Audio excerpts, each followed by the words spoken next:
Hello, this is Dr. Paul Cottrell, and I'm recording this on August 3rd. I've done two other videos, episode 20 and episode 21, so please go and see those. One's about Iran and Israel, and the other one is about the economy and the Federal Reserve's decision this week. So this video is going to be artificial intelligence, the goods and the bads. I'm going to focus more on the issues with the bad side of it. And it's where artificial intelligence can look at data and do modeling that can predict certain types of proteins that can attach to certain types of receptors to allow for a bioweapon to be developed. Okay, so there are different methods for bioweapons, and one method is the serial passage, where you're targeting a certain pathway or receptor, surface receptor, and you just keep on serial passaging a pathogen until you have increased its affinity to to a particular receptor, and let nature just do this. You have to do thousands of these iterations, all right? But it will happen. But you can speed the process up in silico, where you can do this predictive modeling kind of capability. Now, Google has DeepMind. There are other softwares that can do modeling of proteins, like the Swiss model. I've worked with the Swiss model and the Google version, AlphaFold. And this artificial intelligence software can look at prior foldings of proteins, known foldings of proteins, and take a new sequence and then fold it. So it's folding. There are softwares that will do folding prediction, but not just a single protein, but maybe a dimer or a trimer, multiple proteins that kind of bind together. A lot of times when it comes to cellular processes, there's a trimer or a dimer. So you have two proteins and they kind of interact with each other, and then they work together to attach to a particular receptor or particular process. It's an agonist or an antagonist. So you're using the software to pick a target, and it knows the topology of the target and the amino acids of the target, the shape, the charge of the target, and it can reverse that and take a look at different proteins, either in the monomer or the trimer or the dimer or whatever configuration, that would be a fit for that receptor. Now, because of the atlas that's out there for different receptors and their agonist, their natural agonist, you can also take the natural agonist, and you know the protein of the natural agonist for the receptor, and you can you know the binding area, and you know the sequence of the binding area, and you can take that binding sequence out and put it into a certain spike or glycoprotein or whatever, and do simulations for docking. So there's docking and pulling simulations. So not only does the artificial intelligence check the folding, but it's also checking the docking and the actual strength of the dock. So there's a pull function. So the artificial intelligence can go, okay, you basically go target a certain receptor, and then the artificial intelligence will first go, okay, these are the different types of proteins that will normally fit in that receptor that's from an atlas. And from there, it can go, okay, which of those proteins have the best configuration, the best attachment. And from there, it can cut off the binding domain. It knows the binding domain. And then from there, it will go and say, okay, I'm going to attach that into a certain region on a particular pathogen for a simulation test. It'll fold that protein, because when you add stuff to a binding domain, either in front of the binding domain and behind the binding domain, it's possible that the folding will be different.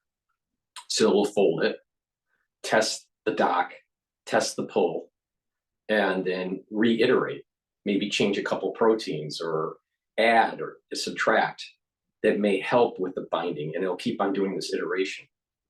All right. And so it is slowly doing kind of a serial passage and mutating in silico for this bind. Once they reach the target and they meet their requirements for binding, then it can be made, right? They know what the sequence is from in silico for the agonist, the ligand, all right? And then from there, they can just do recombinant engineering. Now there's different ways to do that, but there's restrictive enzyme type recombinant engineering, and then there's also the CRISPR ideas. But you recombinate a pathogen so it will produce a spike. When it goes through its replication cycle, it will produce a spike that the AI said that there was a high predictive value, a high potentiality of binding to that receptor and having certain types of characteristics for pull and docking and activation of that receptor. The key is activation, because there are some proteins that will attach to a receptor but not activate. Sometimes it will inactivate. So you're testing to see if the characteristics of this ligand, this AI ligand prediction, really work by doing the recombinant pathogen and then testing it on a particular cell line. And then you can determine if it's actually binding to that receptor and activating internally what you want in that cell line to happen. Now that's, you can design things to activate a certain types of pathway. You can activate the receptor or dock with the receptor and take a look at the docking and the fusion and the release of its contents into the cell, in the case of a pathogen. So you can do a lot of different things with this kind of AI biowarfare. You can make just ligands, right? Just ligands don't replicate, they don't spread out. But maybe you want to do something like that where it's not spreading. It's just hitting one target or just a few targets, right? And they all are exposed to the same thing, either an inoculation or food, or they breathe in something, all right? They breathe in an antigen of some sort, and that hits a certain type of receptor, and it blocks something or it activates something. That's one level of biowarfare. Another level of biowarfare is that you're producing a pathogen that is creating a certain type of spike that will allow for it to dock. You can go even further. You can look at intercellular receptors, not just not the surface receptors, but intercellular receptors, and design ligands through the AI to attach to certain types of receptors. For example, maybe you want to inhibit a certain type of gene expression. Well, you get this prediction from the AI, you put it in the code where it's going to express that protein, when that pathogen is in the cell, but that expression doesn't go at the surface of that pathogen. It's expressed intercellularly to shut down a certain type of pathway or certain gene expression or whatever, right? So you can design for extracellular or intercellular, all right, capability. But the key here is that AI, through simulation of folding of proteins, knowing its pull function and knowing its attachment function, and knowing its binding area of the ligand and the receptor, once you get that prediction, then you know the amino acids, and you just add that amino acid group into genomic code. And that genomic code for a certain pathogen could express it when it's in the intracellular stage, or have it designed where it's actually going to be expressed on the glycoprotein part of the genome, the spike area. There's lots of ways, but the key here is that AI can speed up the development, because it can fold hundreds or thousands of proteins very quickly and do all these different types of simulations and pick the best.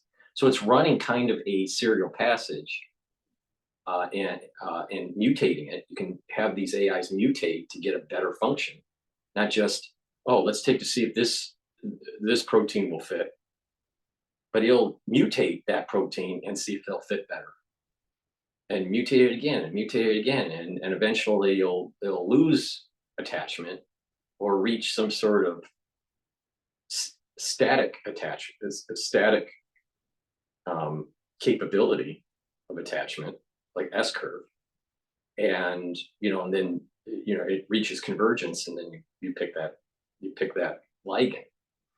So, but the key here is it speeds up development. All right, but this could be also used for drug discovery too. All right, so keep that in mind. What I want to do is I want to play how AI is accelerating drug discovery. That's short, and then play a much longer video.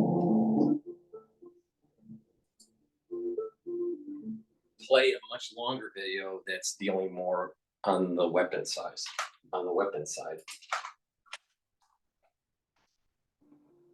I do not call any place home. I travel 100% of my time. I don't own an apartment. I usually sleep about 4 or 5 hours a day. I don't have a family, and in silico is my life.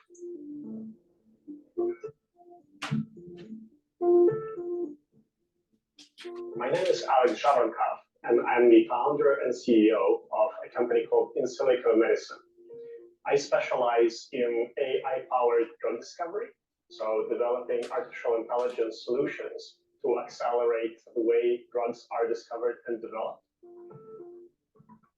Around 2013, 2014, deep neural networks became so powerful that they started outperforming humans in image recognition, text recognition, and many other human tasks. The public perceives AI as something magical and something that may replace human intelligence in daily tasks. It's actually not far from the truth, but what AI really is mathematics and neuroscience. To me, AI represents hope. To us, AI is a tool which allows us to go into drug discovery much faster, go after much more challenging biological and chemical problems with higher confidence, and reduce the risk in drug discovery, and also increase the probability of success in clinical trials.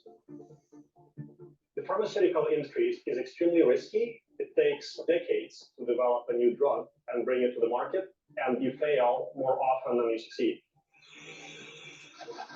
The reason for this, you got to get back to why. Why is it so expensive? They find it is some sort of drug some sort of drug shape, right? And they know that it may work for certain types of receptors, and they understand some diseases that are related to those receptors. They understand that the drug may be an antagonist for some receptors and an agonist for others, and they do trials, and these trials are expensive. So they are kind of learning as they're going in vivo, and sometimes in vitro, but in vivo, how this dynamic is playing in the body. Okay. And a lot of times, because these drugs have different affinities to different receptors, you will have some sort of side effect, right? Because it may be really good for one receptor in the liver, but weakly binding to, let's say, a kidney receptor, and it may be detrimental, and the side effects are poor for kidney function.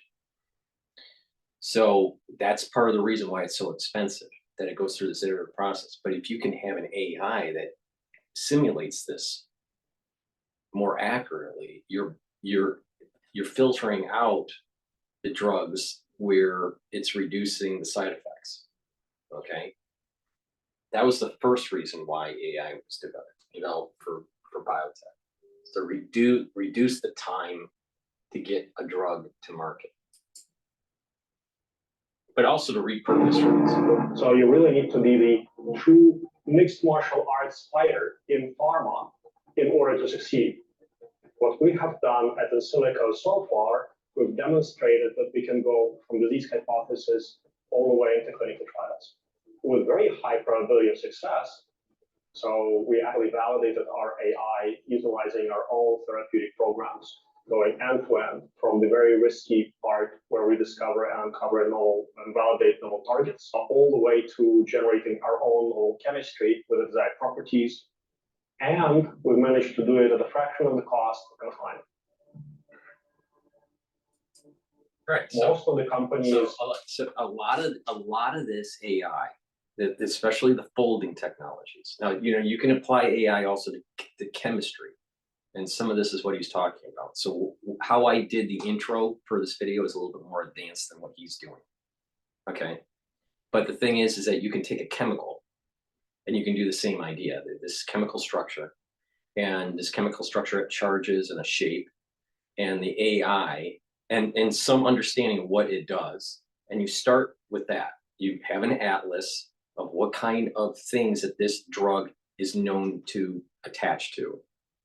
You also have a list of side effects, and this shape is running through all these different receptors that's in the database for the AI to see which one has the best attachment. All right.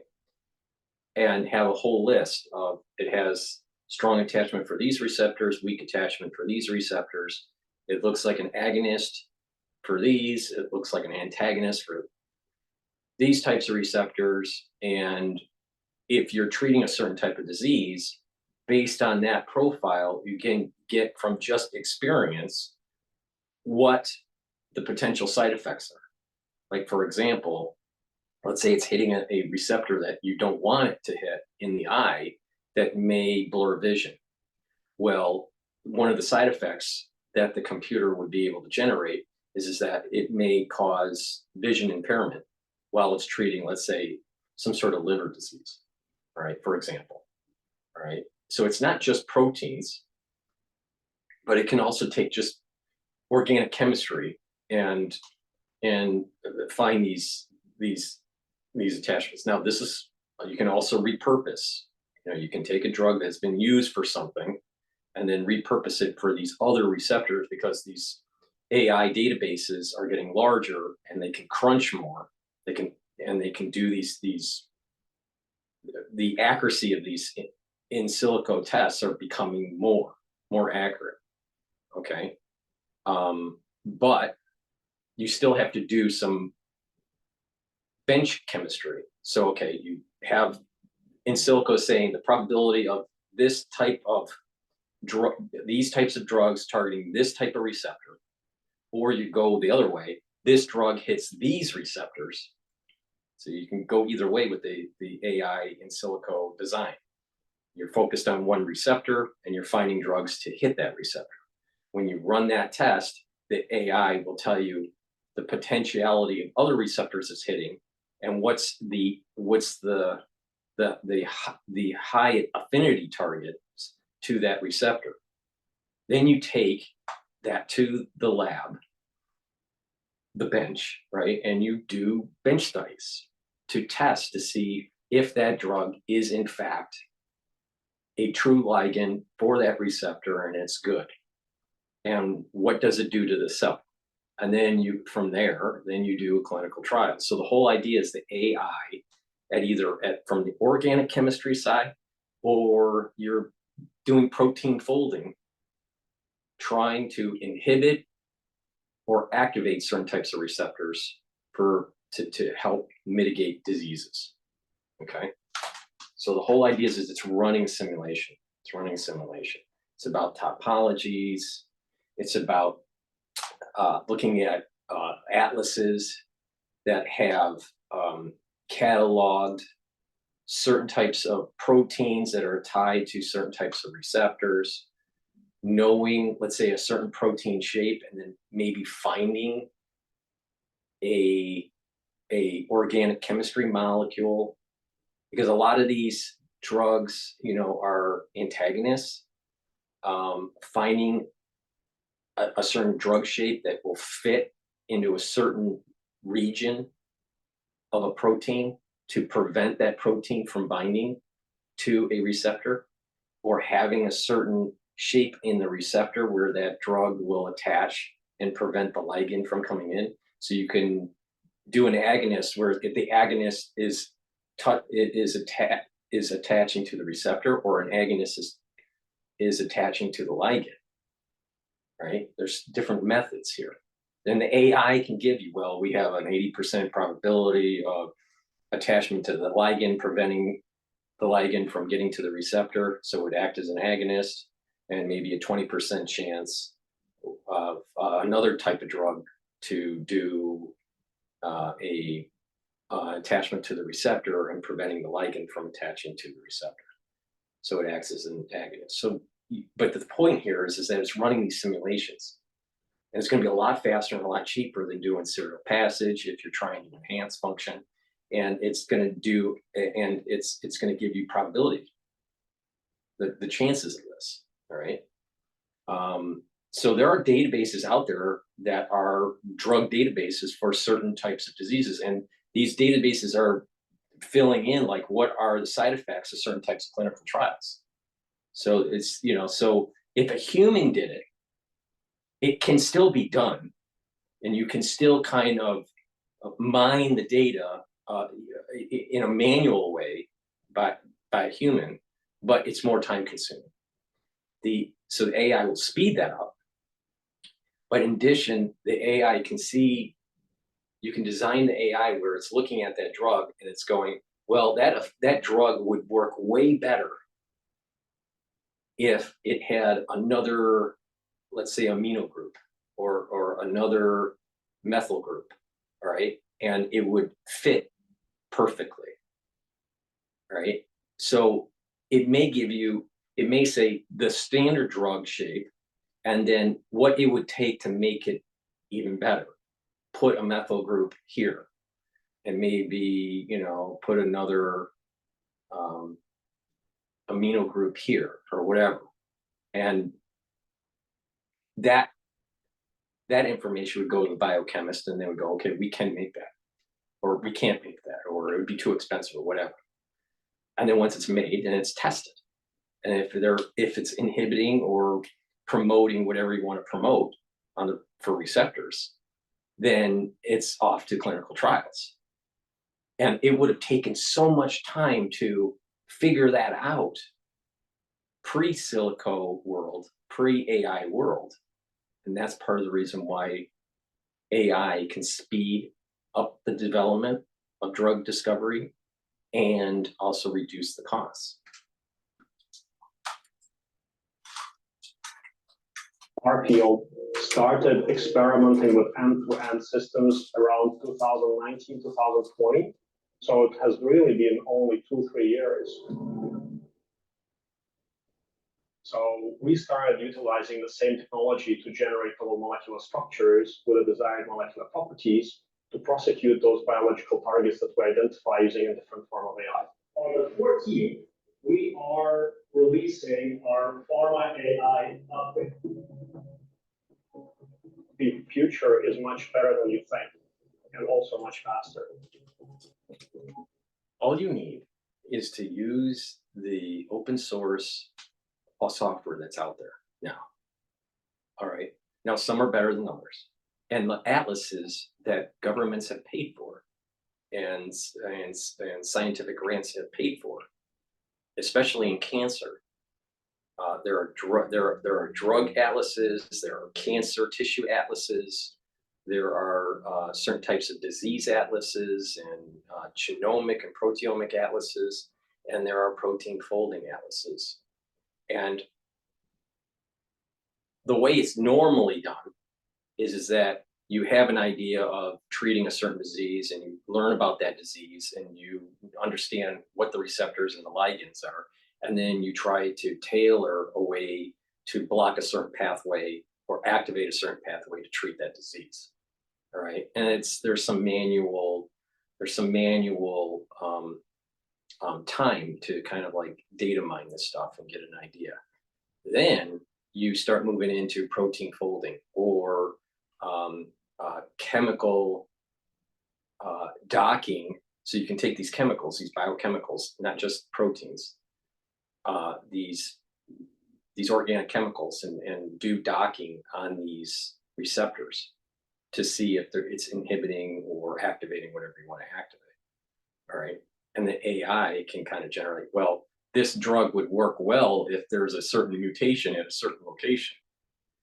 All right. So then you can carry it on further. Well, if there are mutations that are taking place on certain cells, like cancers, you can build a certain repertoire of drugs as the mutations are moving in a certain direction.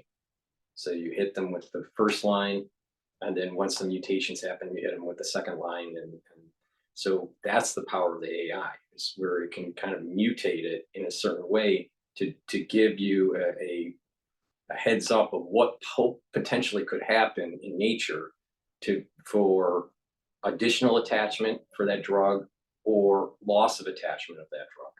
Because a lot of times you get escape through these mutations, right? These mutations will happen at a receptor level, and the drug won't work as well anymore because that mutation near that binding area has changed a charge or changed a shape just slightly where the drug doesn't dock as well.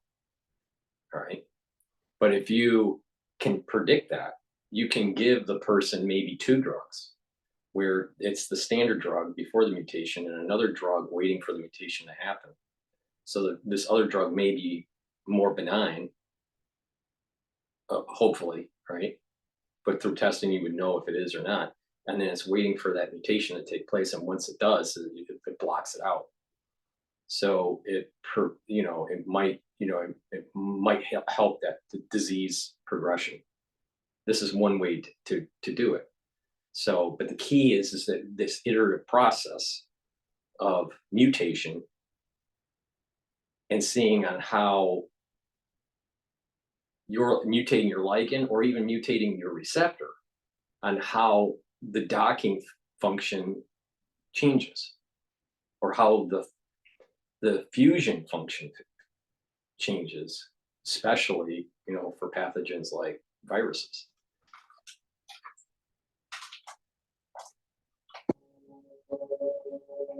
AI will definitely de-risk, democratize, and enable new entrants, including younger countries who have never had any experience in drug discovery, to get into biotech, to join the community, and to start innovating from get-go. I believe that in 20 years, we're likely to see AI systems going after personalized drug discovery, where drugs will be tailored towards a specific individual. And this is what I mean in 2029, advances in precision medicine for longevity. And also in 2045, advances in medicine for longevity. Okay, because these atlases have been developed by tissue samples, and they have sequenced these different receptors and ligands, and all right, so they know the shapes of these things, they know the sequence of these things, they know what chromosome they're coming from. Okay, but your chemistry and your genetics, your proteomics is slightly different, because there may be a change in an amino acid for a certain protein. All right, and your needs are maybe just slightly different. So it's harder to tailor a organic chemistry molecule, a drug, to just be for you. All right, it's a lot easier to mutate a protein that will be for you. And that's exactly how the body does it. The body isn't creating all these different chemicals, it's creating these different proteins. All right, I mean, there is some chemical, biochemistry, right, but a lot of this interaction between cells and cellular functions is driven by not these little molecules but macromolecules. And so the research is going to be in macromolecules primarily, not these smaller drug molecules, I think, for precision medicine. Because you're going to know your receptor sequence by taking a biopsy. You sequence it, you know what it is, you know what the code is at the DNA and the RNA level, and you can run simulations to find ligands that have the best docking for your particular sequence for your receptors. And the speed of doing this, biopsy, sequence the receptor, right?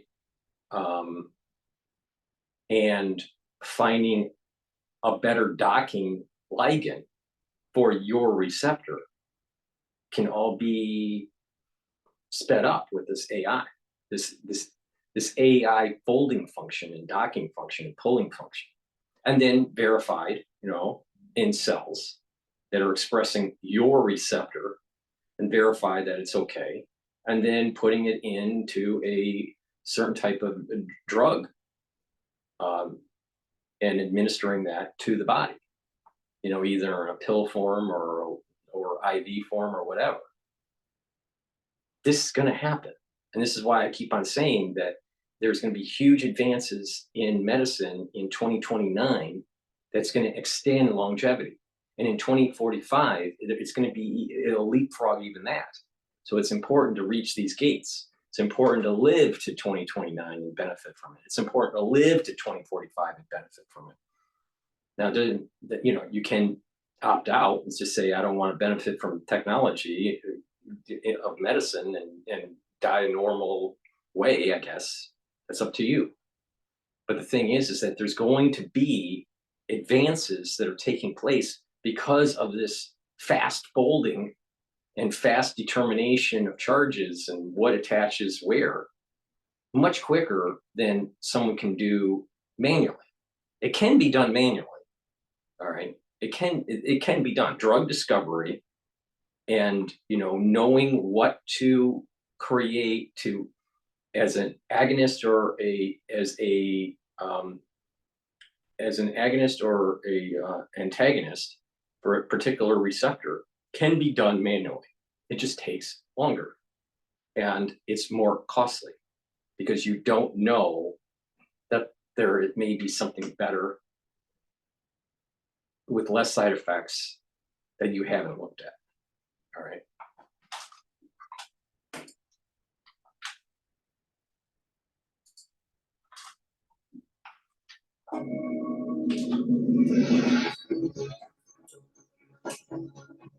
Okay. All right. So that is the quote, the benefits of drug discovery and my insight on how this is working. Now we're going to transition into nefarious activity of this kind of technology. Ladies and gentlemen, please welcome to the stage Director of the Ronald Reagan Institute. Of course, it's Ronald Reagan. Before I continue, please subscribe to all my channels. I have 4 channels on YouTube. I have Brighteon, Bitchute, and Rumble. I also have patrons. If you would like to be a paid member there, it helps support my work. You can also donate on my store, the-studio-reykjavik.com. The link is in the description of this video. It'll take you to my website, and on the homepage, you can donate through Stripe, PayPal, or buy me a coffee. Please help support my work. I have thousands and thousands of videos that are free to the public because of your donations. Go to the store, the-studio-reykjavik.com, and get some of the supplements that I have. I have C60, which is a very strong antioxidant. I have it in avocado, coconut oil, and extra virgin olive oil. This is a very strong antioxidant. It will soak up free radicals and help improve the mitochondrial health of your cells. That way you have more ATP and you have more energy. When you have more energy, you have better cellular function, and you're going to be aging slower. So a big part of aging is this oxidized stress, these free radicals stressing the cell. All right, we literally are rusting because of these free radicals. You must soak those up. When you get older, you're producing more of them at a faster rate, and you're not soaking them up as much. You're not eliminating them as much. So it's really important to take C60, take a teaspoon of it a day. You can get it in a 2 ounce, a 4 ounce, or an 8 ounce. Lignans, very important to boost up your immune system.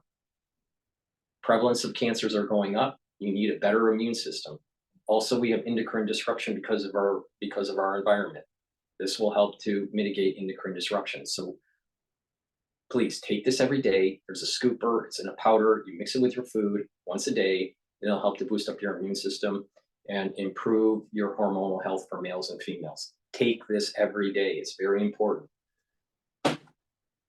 I have a probiotic. I have 2 different types of probiotics. I have it in a veggie cap form and also in a powdered form with a scooper. You just take 1 scoop a day, mix it with your food or water, and take it, or you just take, these veggie caps. All right. So I have it in 2 different varieties, but it's really important to take a good probiotic. It'll help you to absorb energy. It'll help to reduce that chronic inflammatory aspect of the intestinal tract.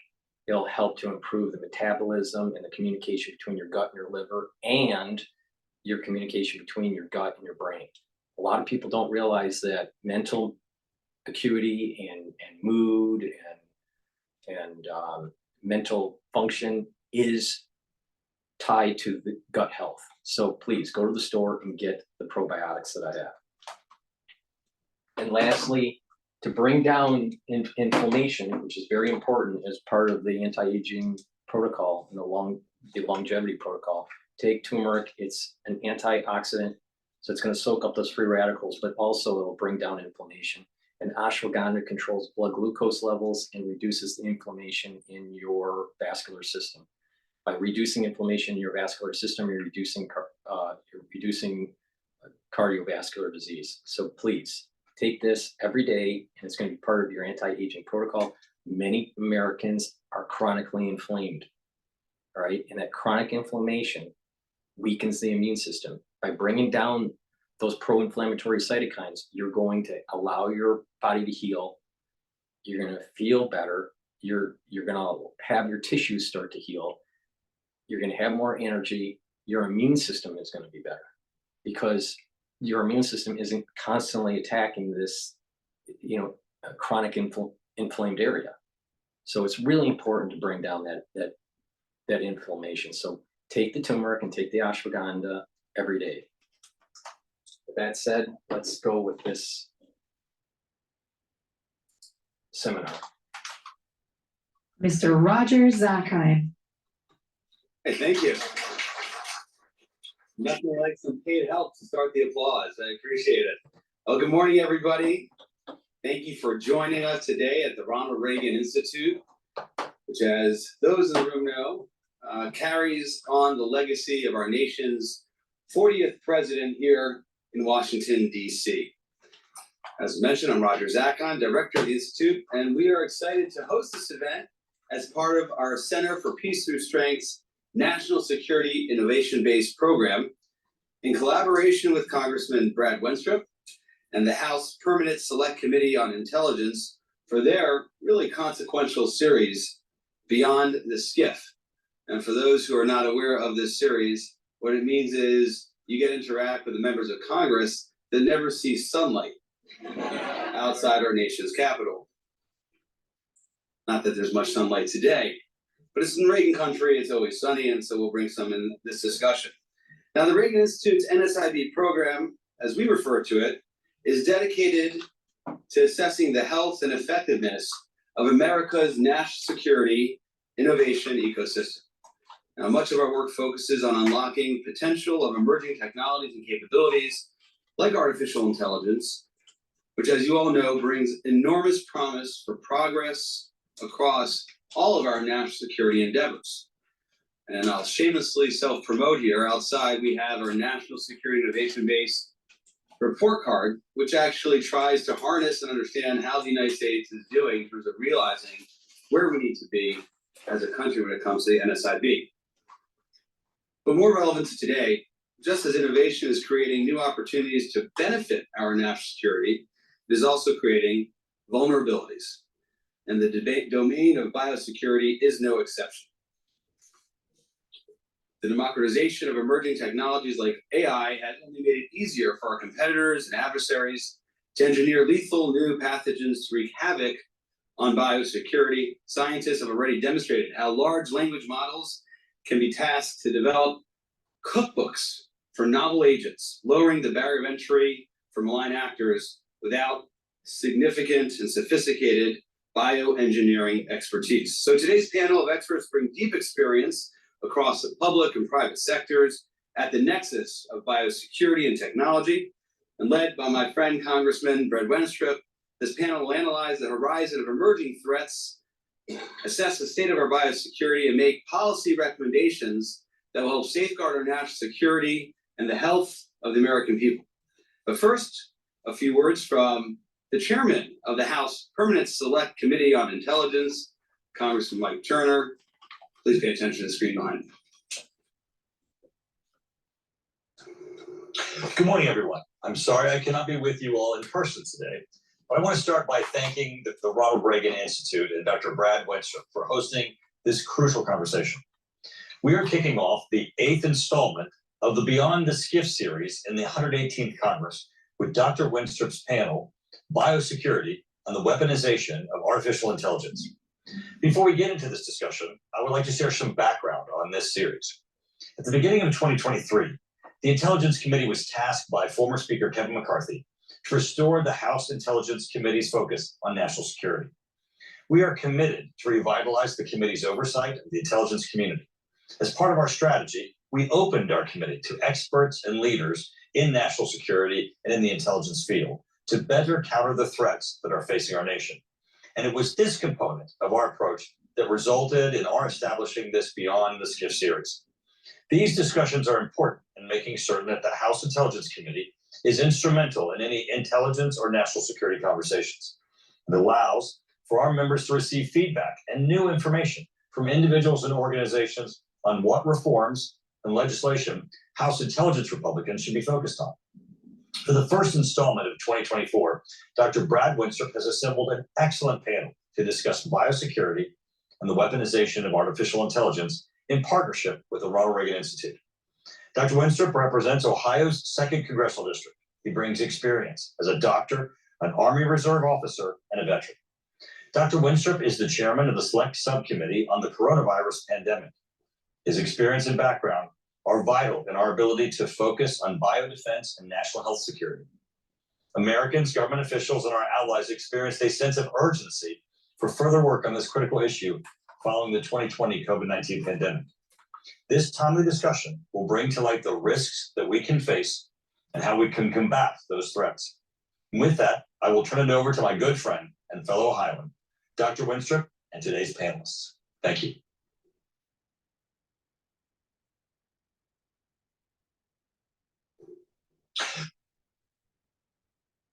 Introduction, and it's much appreciated. I appreciate all of you being here as well. I thank him for making that appearance because it's his efforts to make the committee more engaged with experts so that we can even have some level of expertise and not just be relying on others to come in and tell us things. We want to be engaged with the intelligence community firsthand, to be partners with the intelligence community. So as legislators, it's so important that we not only engage with the broader community to learn from them, but that we have the opportunity to inform the public about the work that we do on the Intelligence Committee. You know, on the Intelligence Committee, we not only represent the people of the United States of America, we represent the other members of Congress who are not in the room with us, who don't always have access to the things that we know. And so it's a great opportunity for us to share even more. So I'd like to thank the Ronald Reagan Institute for hosting this event, being leaders on so many issues about national security. They've been an outstanding resource for me in my time in Congress for sure. And that includes this topic today, which is biodefense and artificial intelligence. In particular, the work the Reagan Institute is conducting through its National Security Innovation Base will help fill some critical gaps in the U.S. national security innovation system. You know, Congressman Turner gave you some of my background. And I've been on the Intelligence Committee for almost 10 years now, and the only physician on there for some time. And I was interested in bioweapons even before COVID. But when COVID hit, another doctor and I, we were in lockdown, right? So he's not working as a doctor. We're just doing research. We want to know how to treat people. What's going on inside the body when they get COVID? What's working? What's not? There's no test. There's no definitive treatment. In that process, though, and this is around February of 20, we find an article from 2015 with one of our scientists, Ralph Barrick, and a Chinese scientist, Zheng Shi, where they could create a new virus. I didn't know that technology existed. And that got us going on a lot of different directions as we looked into this. So with that background, the pandemic was really eye-opening because of what we were seeing in real time regarding our nation's preparedness for a biologic event or lack thereof. And so throughout my time in Congress, I'll tell you, it's amazing and how Dr. Fauci was able to fly underneath the radar without much supervision by Congress, because Congress supervises the NIH, and that was run by Collins. It's amazing how they were able to fly underneath the radar and do these dark operations. Focus on policies that support our national security and our national health security to assure that we have access to care, access to medications. These are some of the challenges that we face. In February 2023, the intelligence community noted in their annual threat assessment the global shortcomings in preparedness for a pandemic, and we hope that we can see that it will inspire many adversaries to consider options related to biological weapon development. According to the same assessment, and I quote, "New technologies in AI and biotechnology are proliferating faster than companies and government can shape norms, protect privacy, and prevent dangerous outcomes." End quote. These developments could enable novel biological weapons and could complicate efforts to detect, attribute, and actually assess the threat to treat it.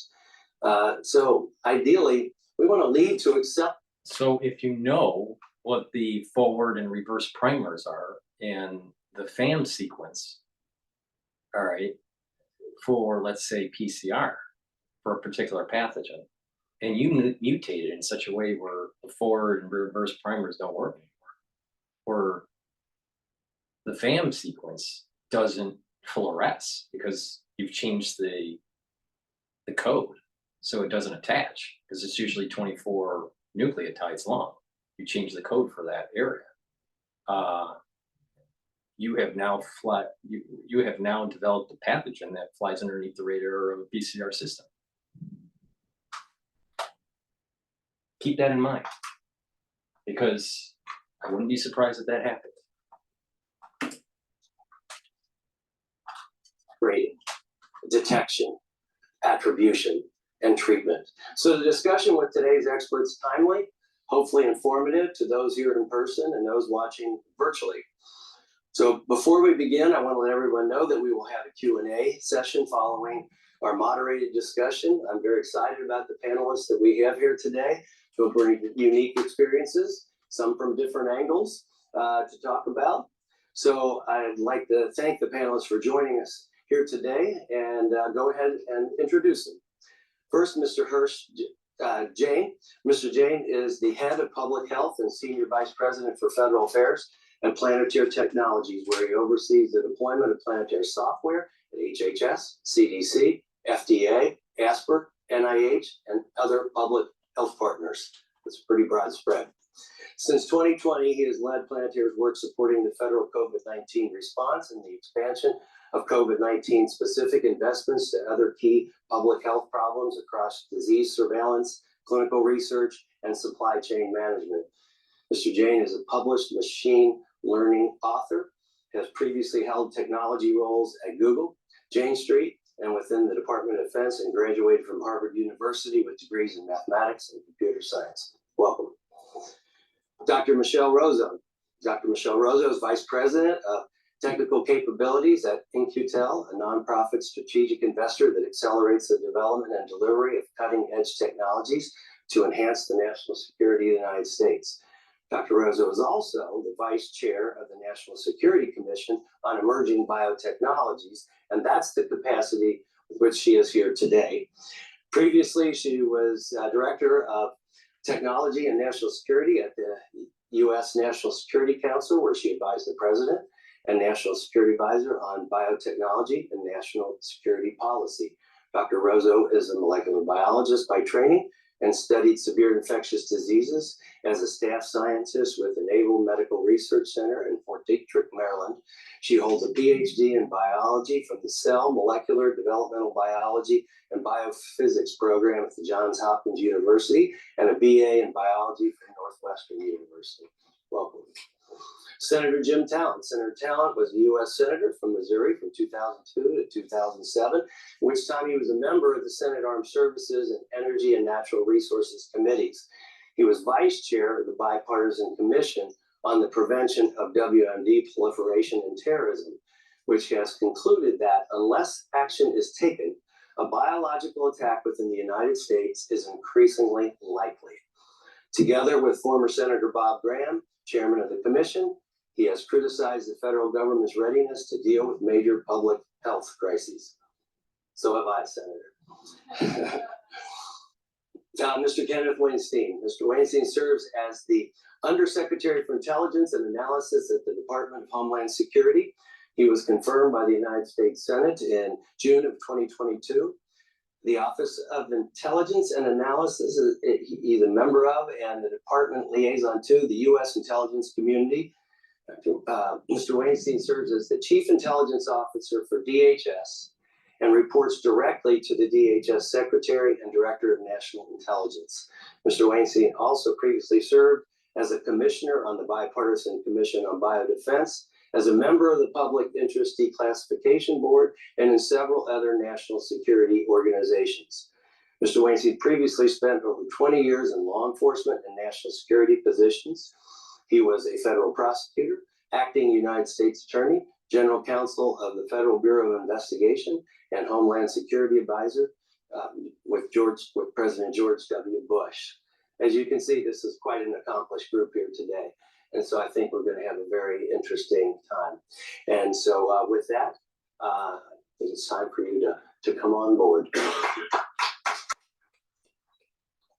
All right, before we start with the panel, please go to my store, the-studio-reykjavik.com, and get the health supplements that I have.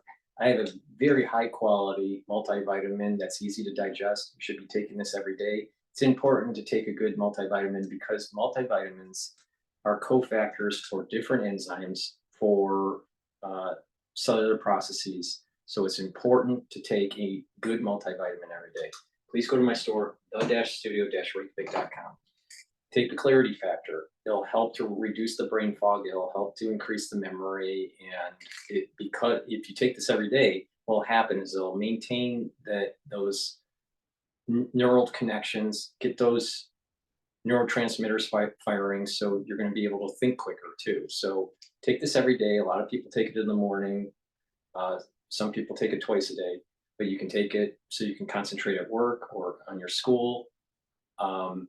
Even when you're retired, it's important to be taking clarity factor to just maintain and improve neuroplasticity and memory and brain function and mental clarity. So go to the store and get the clarity factor.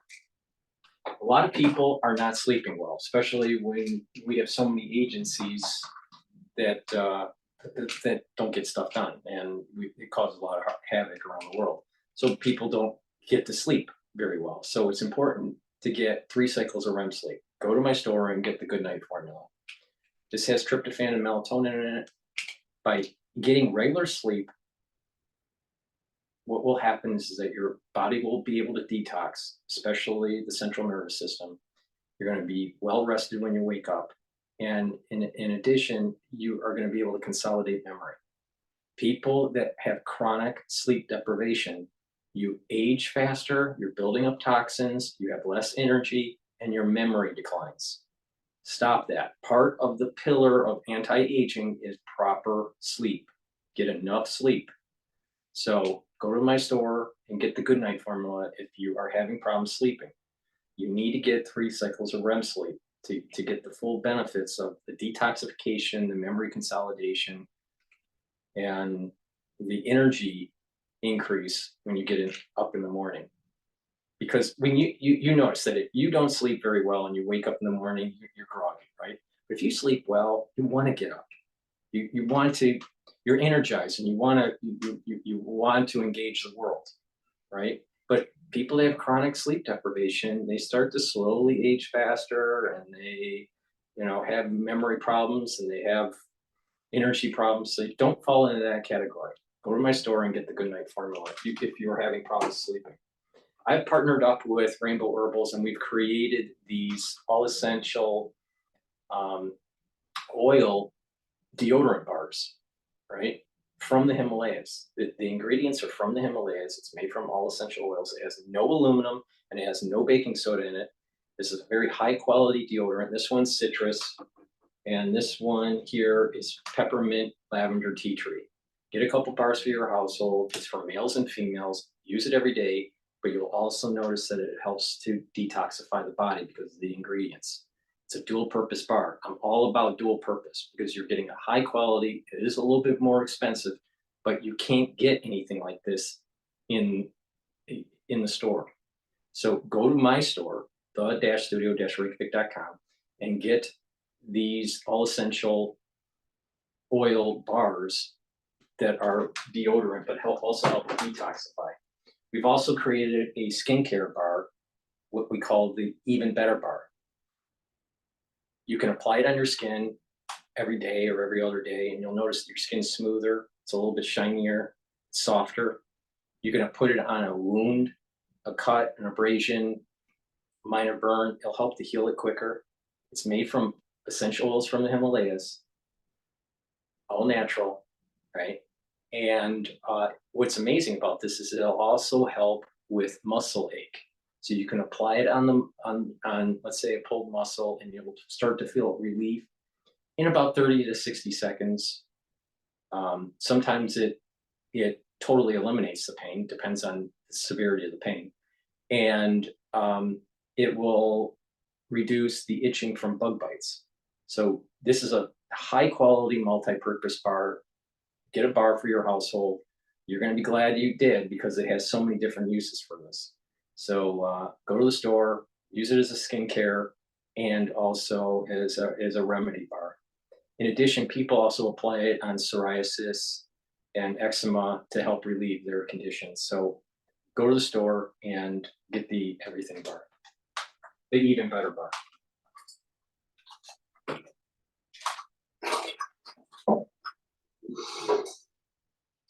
You're here. You're here. Yeah, thanks. On the that end.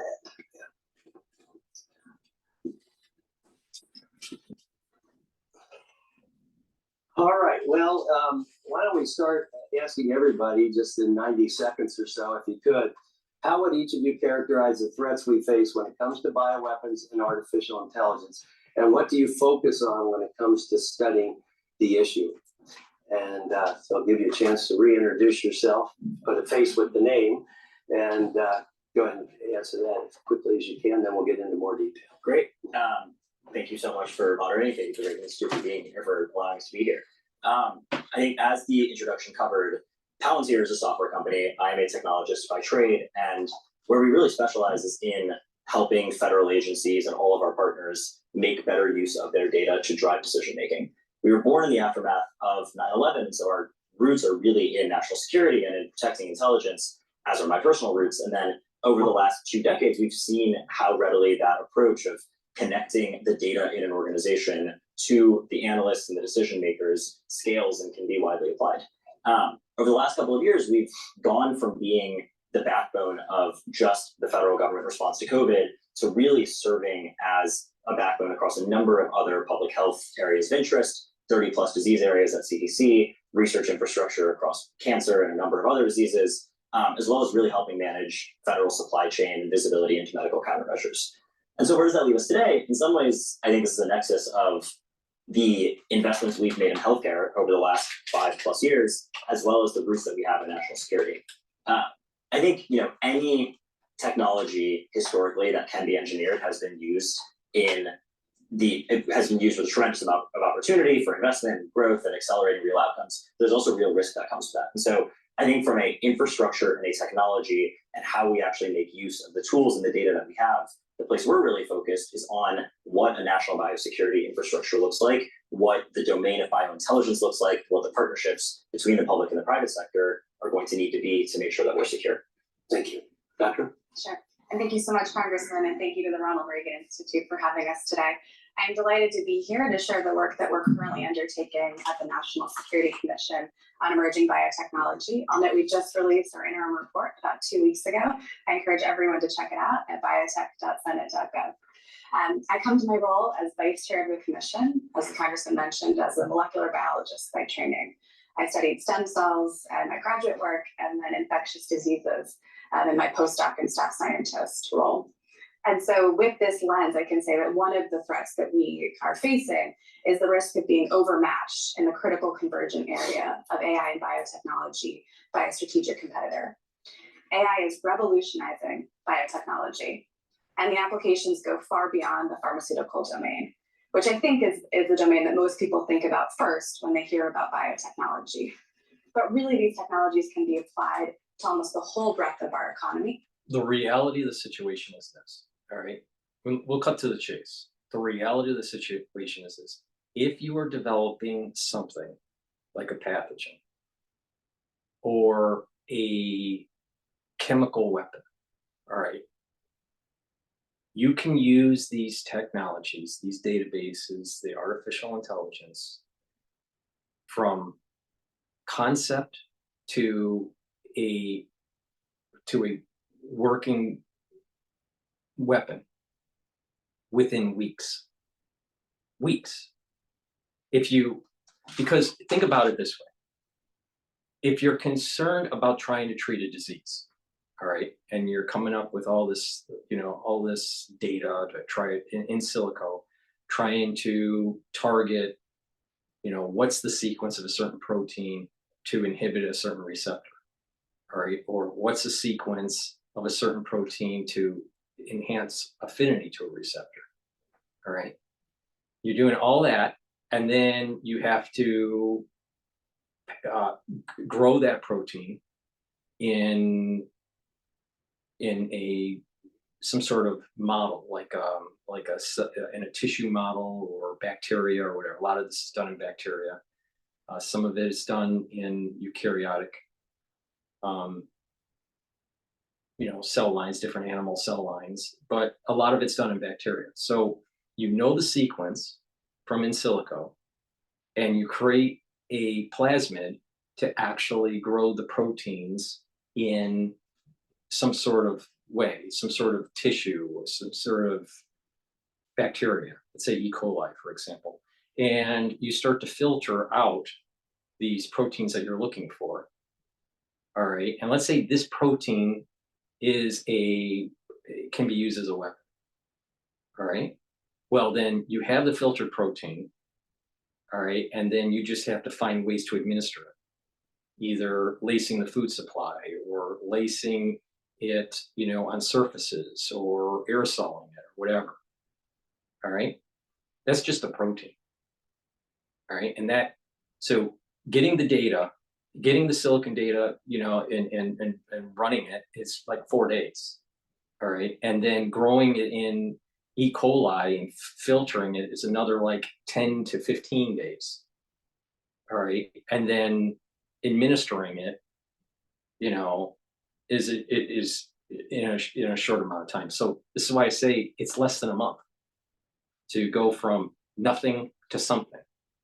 That's just a protein that could, let's say, have some sort of chemical, biological weapon capability. All right. But let's say that you package it into a pathogen. Let's say you want to enhance a protein, a glycoprotein on let's say a virus, or you want to enhance a feature in bacteria. All right. So in the case of, let's say, a virus, you want to enhance the spike. Instead of running serial passage like it was done, in prior years, what you do is that you would, in silico testing, determine the sequence that would enhance affinity to certain receptors. And that amino acid sequence at the binding domain. And then you do recombinant insert, right? And now you have a virus line that has this new sequence for the glycoprotein. And then you grow it in certain types of tissues and you filter it out, right? And it's not going to be completely pure, but you have now a means of making the virus, and you have the means of packaging the virus, and then the means to release it. All right. And depending on what kind of virus, depends on how it, is it a respiratory virus? Is it a bloodborne type, transmission kind of thing? There's lots of different ways of transmission. But you can see that the speed of development from nothing to something, because of this, is within weeks, not months, not years. Because you're not going through all the clinical testing for efficacy and safety, okay? Drug discovery isn't so much, the cost and the time isn't so much from whiteboard to actual compound or protein or pathogen. It's actually testing to see how it performs in the body in clinical trial 1 and in clinical trial 2 and 3. And before you even do the clinical trials, you have to do animal testing. And animal testing is 8 to 16 weeks, sometimes even 30 weeks, depending on the animal, depending on the test. But if you skip certain functions within the timeline, like clinical testing and animal testing, you can get to nothing to something very quickly to create havoc. Now you add in, if you have time and you're an actor, let's say I ran, you have time and capability, you can run tests on animals or even on people to see the efficacy of these types of devices, these biotype weapon devices that are being developed to see how it would perform. See, because you can mutate an animal and have it express certain types of receptors that are similar to human receptors, and to see if that animal starts to exhibit these problems. If this particular pathogen or this particular ligand you created attaches to those receptors in these animal models that were designed. Or you can test it on prisoners, which would be even more efficient and quicker. The point here is that it can go from nothing to something in weeks. And the big, to create something from nothing to a plasmid is days. Transfecting bacteria, days. Growing the bacteria, 10 to 15 days. Filtering out, another day. Testing in an animal model or prisoners, you know, a few weeks if it's something that's something, you know, or a couple of weeks if it's something that should exhibit some sort of pathology quickly, or if you're testing something that exhibits pathology latently. It takes a longer time for it to exhibit some sort of pathology. The point here is that you can get this thing. It doesn't take years to develop. It takes weeks to develop.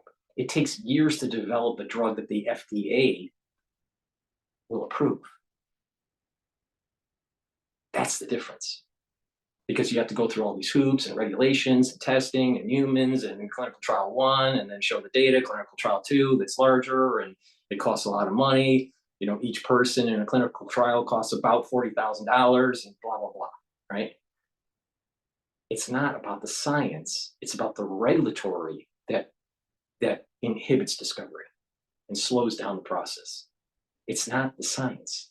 The science, especially with artificial intelligence now, it speeds it up much quicker.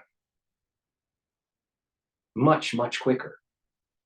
So if you don't even want to even test to see the efficacy and you just want to release to see what happens, let's say you're, you know, you're a biocell from Iran, let's say, you know, a terrorist cell from Iran, and you have a small laboratory and you create this in 3 weeks.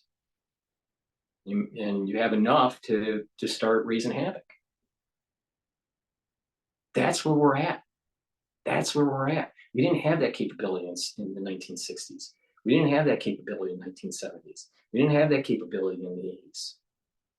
We started getting biotech capability about in the 90s. Some of it was in the 80s, but it was still rudimentary. But it really started taking off in 2001. And the mode for the crisis in 2020 and in 2002, that platform was designed through serial passage. The serial passage was the biological means to find a mutation to get enhancement. But now we have in silico serial passage, where it finds the enhancement, what mutations, what's the sequence to have a better binding to a particular receptor. Once you know that sequence, it's plug and chug. All you got to do is plug the code into that region of the genome that's expressing that spike. Voila. It's that easy. It's not rocket science. And that's the danger of what's going on. And this is the reason why I keep on saying that these bioweapon development programs need to be taken down. These labs, they need to be destroyed. And we need to really regulate, these actors, right? That are making these gain of function, loss of function kind of pathogens. Because the speed of discovery, we can have the speed to inhibit these pathogens. So you don't have to do the gain of function to have to have more of a runway, right? The old thinking was we didn't have in silico testing, that you needed a larger runway, so you had to figure out what potentially could happen that could be mutated, either by an adversary or in nature, that would enhance the pathogen and cause havoc in populations. So you can create monoclonal antibodies or antivirals or antibiotics or whatever to fight that pathogen. All right, so you need that runway to find it because the discovery was so long to get there. Well, through biotech now, and through recombinative engineering, and through AI in silico testing, you can reach a solution quicker. So if something emerges either by an adversary or by zoonotic means, you can create an antidote in 20 days. Now, that first wave of people getting hit may die off, but that second or third wave, you are now building resistance because you have some sort of antidote. And there's different types. There's therapeutics and there's inoculation means and whatever to fight the bio threat, right? Especially from an adversary. But the point here is you don't need that runway like you needed in years past, because from zero to creating an antidote takes weeks now, not years. You can create a monoclonal antibody in weeks, not years, to a certain antigen, a certain piece of a pathogen that you're focusing on. It's really this simple. You can take a pathogen, let's say it's a virus, and you are focusing on the spike.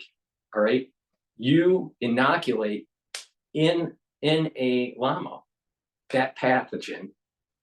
All right, because that pathogen is designed for humans, it's most likely not going to infect the llama, and that llama is going to create nanobodies, and those nanobodies can be filtered, right? And that's in the blood, and used as monoclonals to fight that particular pathogen. Or you can, create monoclonal antibodies with mice. It takes weeks, not years, if you're willing to cut through the special, clinical trial 1, clinical trial 2, clinical trial 3 part of the antidote, right? So that first wave is an emergency, and then that second or third wave is more robust clinical trials, so you can hone in on better solutions. But you don't need a long, multiple-year runway that started with gain of function in a laboratory that could leak out. That's a problem.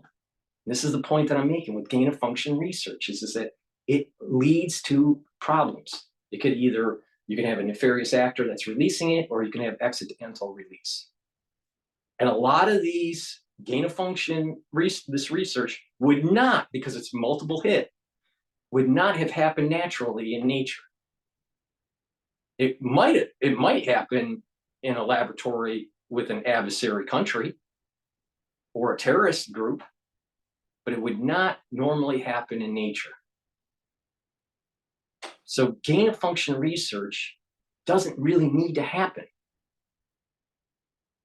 because of the speed of getting something from nothing to an antidote so quickly, especially with artificial intelligence, with the in silico simulations and the binding simulations that they do. So, but that's in an emergency situation. How many emergencies are we going to, if we're going to need emergency situations like that all the time, then we have a lot of other problems that are going on in government that need to be addressed, right? So gain of function research probably should be highly regulated, and I would prefer abolished.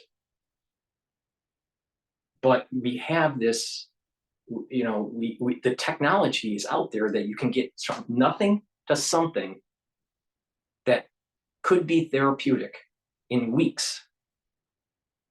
And over time, you'll understand the full ramifications. But remember, you already have somewhat of an idea of what those ramifications are, because the AI is telling you what other receptors or what other proteins this particular, let's say, monoclonal antibody may bind to. And if it's binding to this and that process, it may be inhibiting or promoting a certain process, and that AI would give you that list. And you do a risk assessment based on that. In silico kind of efficacy and toxicology is starting to emerge. You know, AI toxicology. All right, I've never heard that phrase before, but that's what's happening. You can get a list on the potentiality or the probabilities of the toxicology of these advances that are taking place. Now, that's in an emergency situation where it's a war, right? But, you know, we shouldn't be, I don't see that we really need to do gain of function research, because there's too many nefarious actors and too many people that can make a lot of money, you know, promoting this kind of perpetual motion machine of pathogen release, and then people have to be treated, and another pathogen release, and people need to be treated, and it's just it's a money generator. But the key that I want to explain here is that you don't need years of research anymore. It's done in weeks, less than a month, like 3 to 4 weeks. That's it, to get from nothing to something.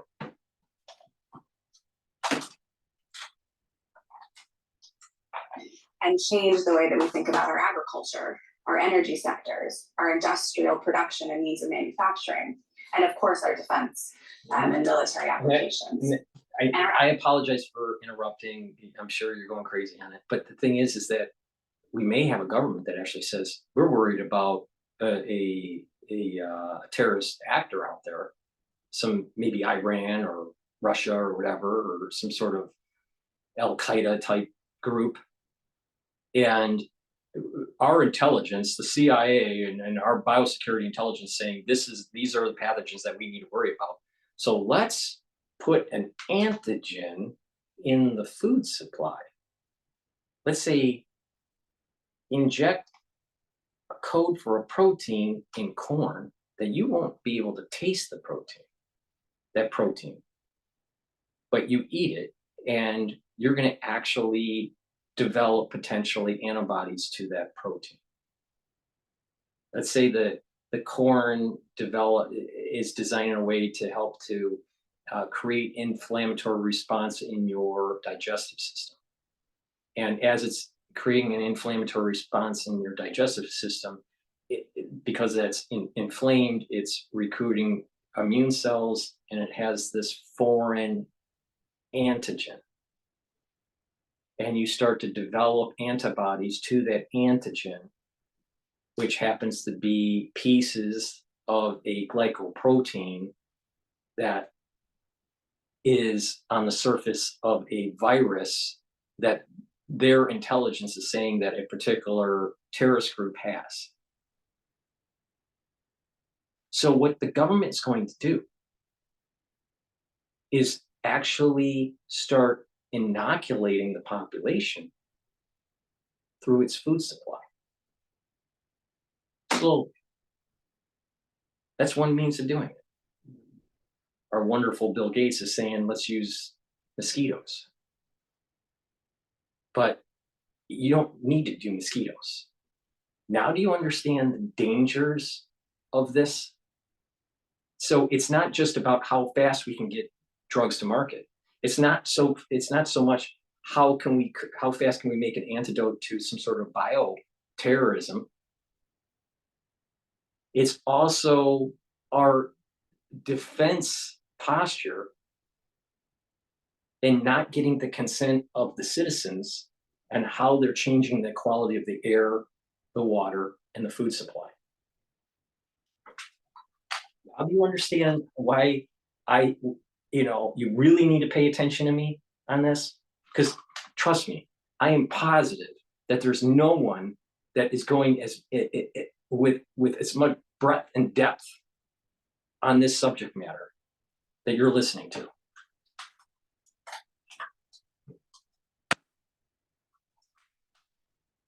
adversaries are keenly aware of the breadth of the potential here and are investing heavily across these domains. And losing ground at the critical intersection of AI and biotechnology to these adversaries and strategic competitors would risk ceding enormous geopolitical advantage and risk our economic and national security. So at the Commission for Emerging Biotechnology, we're examining these risks and identifying policy options to keep the United States at the forefront of this critical competition. Thank you, Senator. Thanks, Congressman. I'm too grateful to be here. It's brought back some memories for me. I would sum up the threat or the implications of this.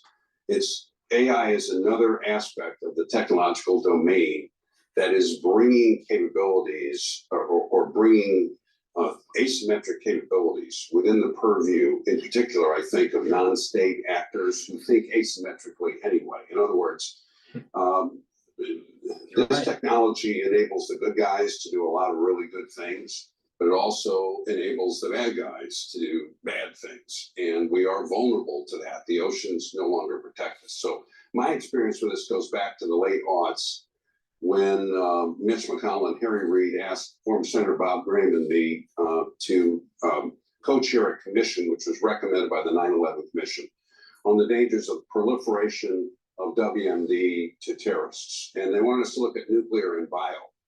Well, through two iterations, we ended up doing two iterations of that commission, and Senator Graham and I became increasingly convinced that in this context, the bio threat was much greater.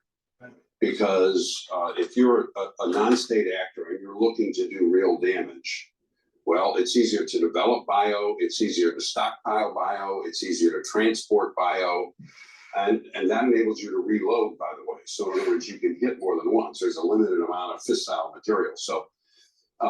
So we began to focus our recommendations on how to control the proliferation of this technology. But we also realized that controlling the technology was going to be very difficult, and probably playing defense alone in that sense was not going to reduce the risk to an acceptable level. So then we began to look at This is how what can I'm we talking prepare about. so- This is what I'm talking about. So it opens up, see, they've been doing this dark up. They've been developing of pathogens and developing antidotes for decades, all right, in the United States, all right. Now they're now coming to white operations. They're now telling the public, okay, we need to have a defense posture and an offensive posture. Well, to have an offensive posture, you're doing gain of function research.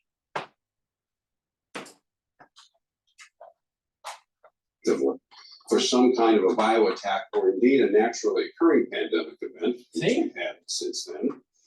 So as such an attack would not be a weapon of mass destruction. We respond so quickly and so well that it does damage. It's bad, but it's not that big of a threat. And that led us to start a nonprofit and to do the first ever stem to stern analysis of America's pandemic response system. We produced a report in October of 2011. Actually pretty proud of it, Bob and I were. I don't know that anybody has updated that. That would very much be worth doing.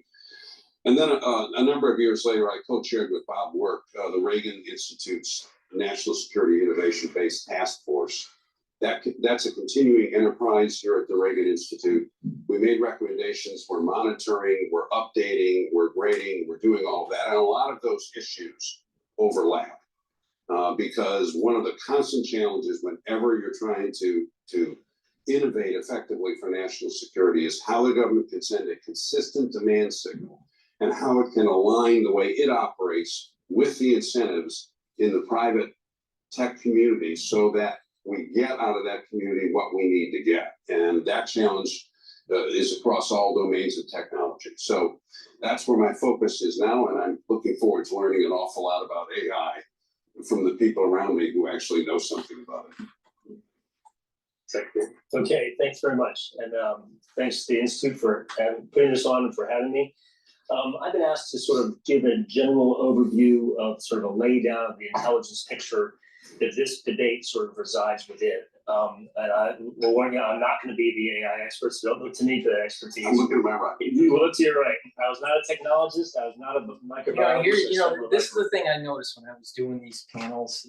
I did panels on talking about artificial intelligence and also the social scoring and all this and the negatives of it. I always focused on the negative because most of the panels thought it was a utopia. So I took a contrarian view. All right. But what I've noticed with people is it's a lot of talk and no action. So I stopped participating in things like this because anyone that goes to something like this, it's about career advancement. It's about getting some sort of network, building your own, network, your personal network. And so you can get invited to the next meeting, but it's a lot of talk and no action. The point here is this: you don't need a lot of time. You need some expertise, but you don't need a lot of time to develop something that can be problematic from start to finish. You only need weeks. That's the big issue here. And it's not so much about the AI. The AI is just a tool to speed up the process so you know what to make. The AI doesn't make it. You have to make it. You need to know how to do recombinant engineering. You need to know how to do cell culture. You need to understand, does this protein, the protein folding, is it as efficient in certain types of pH? And there's an expertise, a little bit of an alchemy, black magic kind of thing, where these proteins are in a state that they're more active and they don't clump together. Certain pH, just a slight pH change will clump the proteins together. Do you want to reduce the protein production within a cell culture or enhance it? Depends on the size of the protein and the complexity of the fold. So there's some expertise in this. But the point here is that it takes some expertise, but from nothing to something is much, much quicker, because all that serial passage, all the pass down to a dead end are figured out through the AI. The AI isn't going to actually create the pathogen or create the protein that could be harmful. It just suggests what it is, what the sequence is, what's the binding probabilities, what's the other receptor capabilities. It is running a serial passage in silico.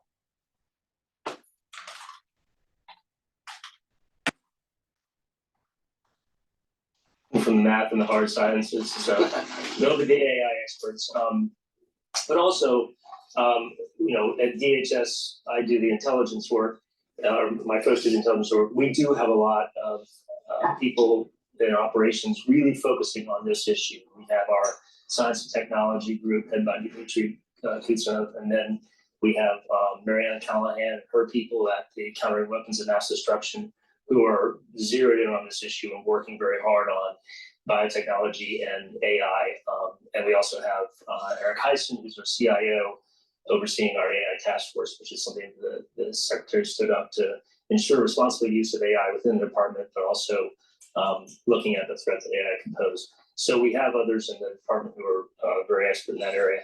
But what I want to speak, what I've been asked to speak on is the general intelligence picture colored by my experience on the bipartisan commission on biodefense. And I sat on that commission with Joe Lieberman and Governor Ridge and others for about 7-8 years. We learned the need of Senator and Senator Graham and the work they did. And He means by that they let us testify at one of the earlier. You testified very well and inspirationally, actually. And I think it's just useful to point out a sort of framing exercise that today and this session is really a follow-on to a series of alarms that had been sounded over the years. Hard Rudman back in the 1990s, and then the 9/11 Commission right after 9/11, and then WMD Commission and the Grand Talent Commission, and then the work that I've been involved in with the Bipartisan Commission. They've all said this is sort of an issue that hasn't gotten the attention that it needs. And it's real. I mean, we've seen the threat has manifested in a variety of ways. I mean, going back to the Japanese developing and testing biological warfare back in World War II, up through salmonella poisonings out in Oregon, in the Rajneesh cult back in the 80s. Al Qaeda, we learned, was trying to get together an anthrax operation prior to 9/11. We found the evidence of that after 9/11. The anthrax letters, the ricin letters over the last decade or two. So we've seen that manifest. And then, of course, in terms of state-sponsored bioterrorism efforts, we know, obviously, Soviet Union had a very elaborate program, and South Africa and others had bioweapon programs. Still now, the intelligence community assesses that the Russians and North Koreans have programs. There are concerns about compliance under the convention, the Bioweapons Convention, on the part of Iran and China. So the concerns about bioattacks and bioweapons by irregular actors, for terrorist organizations or individuals, and by state actors is very real. And that, of course, is only exacerbated by the advent of technology like AI that make it easier to generate sort of complicated pathogens, and then also that lowers the barrier to entry to people who might not have sophistication and education to then make use of that technology for blind reasons. So if anything, today is a moment not only to resound the alarm from before and from the prior commissions, but sound even louder. Thank you all. I think one of the things that you just said plays into where we are today, which is there's been a series of alarms. And I don't know that we gave them all the attention as a nation that we should have throughout that time. There's no doubt that emerging biotechnologies, they've changed the capabilities and the threat landscape for sure in the last 5-10 years, very noticeably. So let's get into questions here. COVID-19 dramatically exposed failures and weaknesses in the U.S. and the international community's biodefense capabilities. So it's not just the United States, it was across the globe.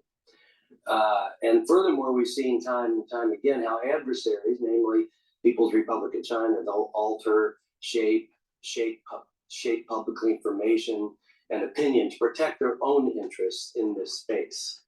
And I think that's been a problem for the world, for the WHO, and everyone watching this. So how has the Chinese Communist Party action toward and reaction to the COVID-19 pandemic impacted our biodefense strategy, including the prospects of future bioweapons deployments?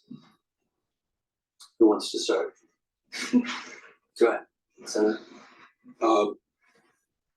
Okay, so I did 8 years on the China Commission, and we produce a 550-page report every year about China.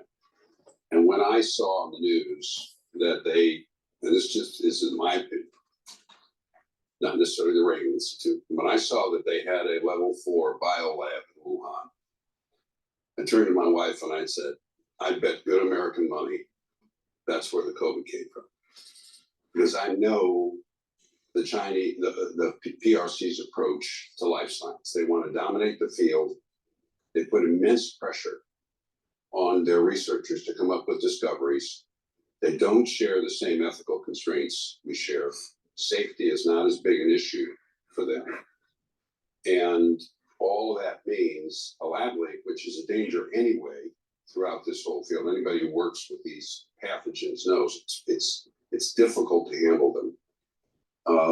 Made that more likely. Now, I don't know whether that's true. That's what I think. I'm not as concerned, particularly with regard to China, about them creating a bioweapon as a deliberate strategy. It's very risky for them. It's difficult to control, although I understand you can try and structure these pathogens so that you can target one particular set of people, particularly if you have enough data. I understand that. But they have a bunch of other tools that are working pretty well for them now. So I'm much more concerned about, as far as they're concerned, about the size of the Navy and the nukes and their techno-national toolbox and the wolf warrior diplomacy and the economic leverage and the rest of it. But having said that, I think the lesson of COVID is that we can't count on them to cooperate in pandemic response unless they believe it's in their national interest and the other objectives that Beijing has. And also, and we know this also, we did a chapter on this in the commission several years ago, they have a deliberate strategy to penetrate international institutions and subvert them to the ends of the Chinese state. And they've had some success in doing it. And so I think going forward, our attitude, and that includes the WHO, unfortunately needs to be trust but verify. In other words, yes, we have to keep working with them. We should. They have many good scientists. There's a lot of good partnerships, but we have to watch it. And I think going forward, that's probably the most important, one of the more important lessons I get from the COVID response relating to Beijing in particular. And to your last point about trust but verify, we spoke with Dr. Fauci last week, and we talked about the U.S. funding research in China, not necessarily for, but BSL-2, and asking what kind of oversight do you have on the lab? And he said, I wouldn't know how to do that. Yeah. It's difficult. There's a whole other set of issues involved which you all are struggling with, which is we can't de-link entirely without cutting off our nose to spite our faces. So how do we conduct this relationship going forward? And that applies to a broad range of policy areas. Yeah, if I can add, one area that I am worried about with respect to the PRC is the strategic competition we're in for emerging technologies like biotechnologies.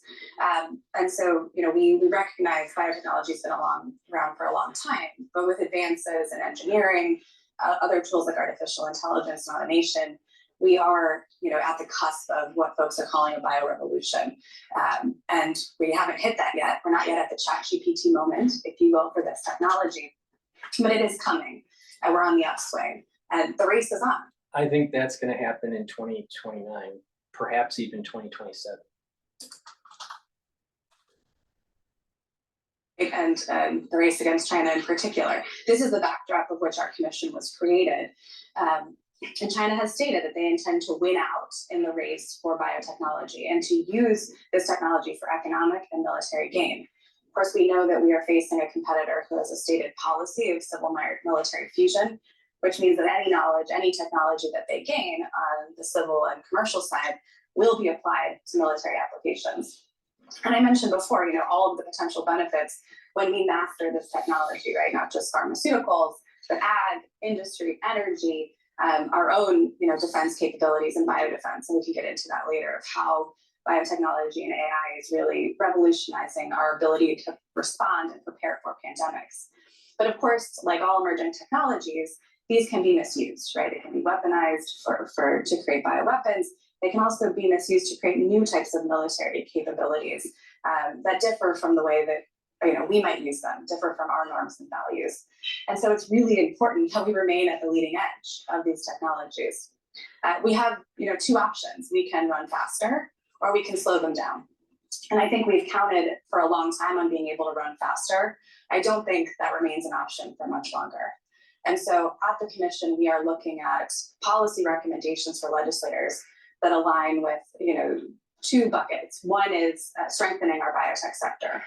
And a strong biotech sector is a prepared biotech sector, prepared for, what threats may face us, whether that be a naturally occurring pandemic or one that is man-made. We're also looking at what we're calling technology choke points. So these are critical areas of biotechnology that are both necessary and limited. And if we maintain a choke point over an adversary, that's a point of leverage. But if an adversary maintains a choke point over us, that could be used against us. So again, these are two areas that are under investigation at our commission right now, and we look forward to continuing the conversation, delivering recommendations to keep us at the leading edge. Thank you. If I could, I want to set you up here a little bit because it was mentioned, and I think you might be one to comment on non-state actors in this realm. And so if you care to comment on both of those situations. Sure, thanks. First, I want to hammer down on the point that both of you made about the concern that there be Chinese efforts to steal our technology in the biotech space. No question. And look, as a policy matter, it's important that we manage the relationship with China. We have to have interaction with them. There are benefits to the world and to them and to us to having exchanges, professional and academic exchanges, but we need to be clear about this. And for 20 years or so, we've seen a pattern of, on the part of the PRC, going very methodically, industry by industry, to try to steal the technology that we developed and put it to their own use. And we've seen it in all industries. Here we have a situation where biotech is now stated policy by the PRC as a pillar of their industrial policy and strategy going forward. Nothing more important to the PRC than developing that technology. Therefore, nothing that they are more motivated to steal than our technology in that area. So we need to be clear about it.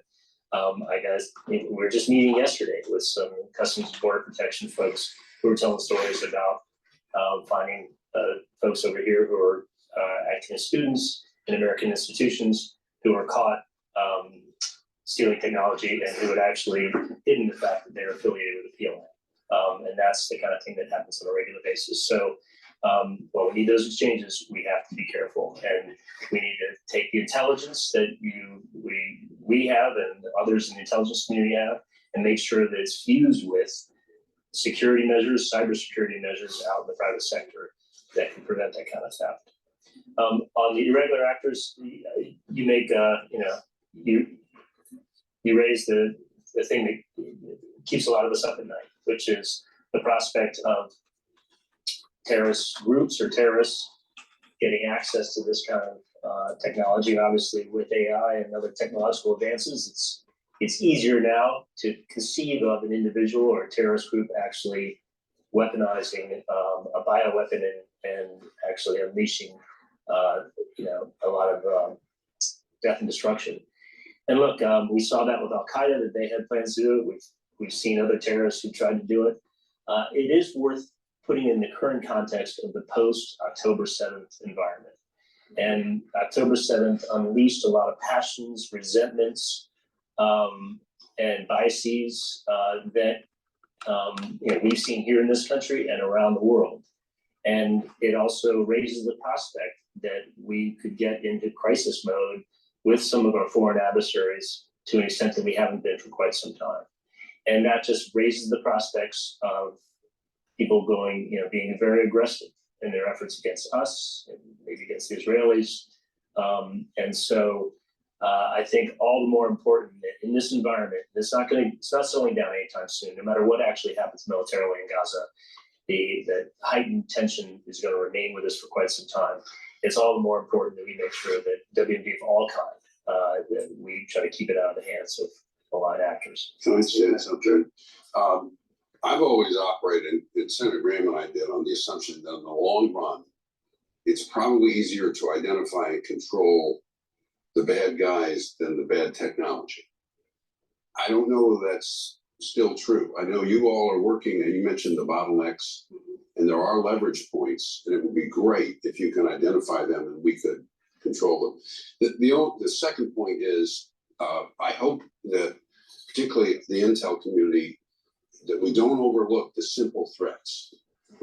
So in other words, if I was out there, a bad actor, trying to decide how to hit the United States, yes, AI could teach me how to to design a new pathogen. On the other hand, anthrax is all over the place.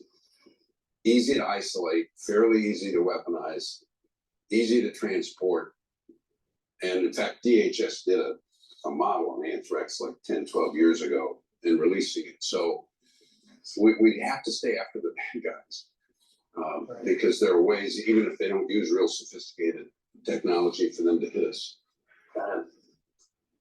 Okay, so the most recent annual worldwide threat assessment published in February of this year mentioned that rapid advances in. Before we continue on with the panel, please go to my store, the-studio-reykjavik.com. The link is in the description of this video, and get the structural nano silver liquids that I have. I have this one in a 30 ppm. I also have max 35 and max 14. They're all at different price points, but you take a teaspoon of this a day, you swish it in your mouth, you gargle with it, and you swallow it. It'll neutralize pathogens and help boost up your immune system.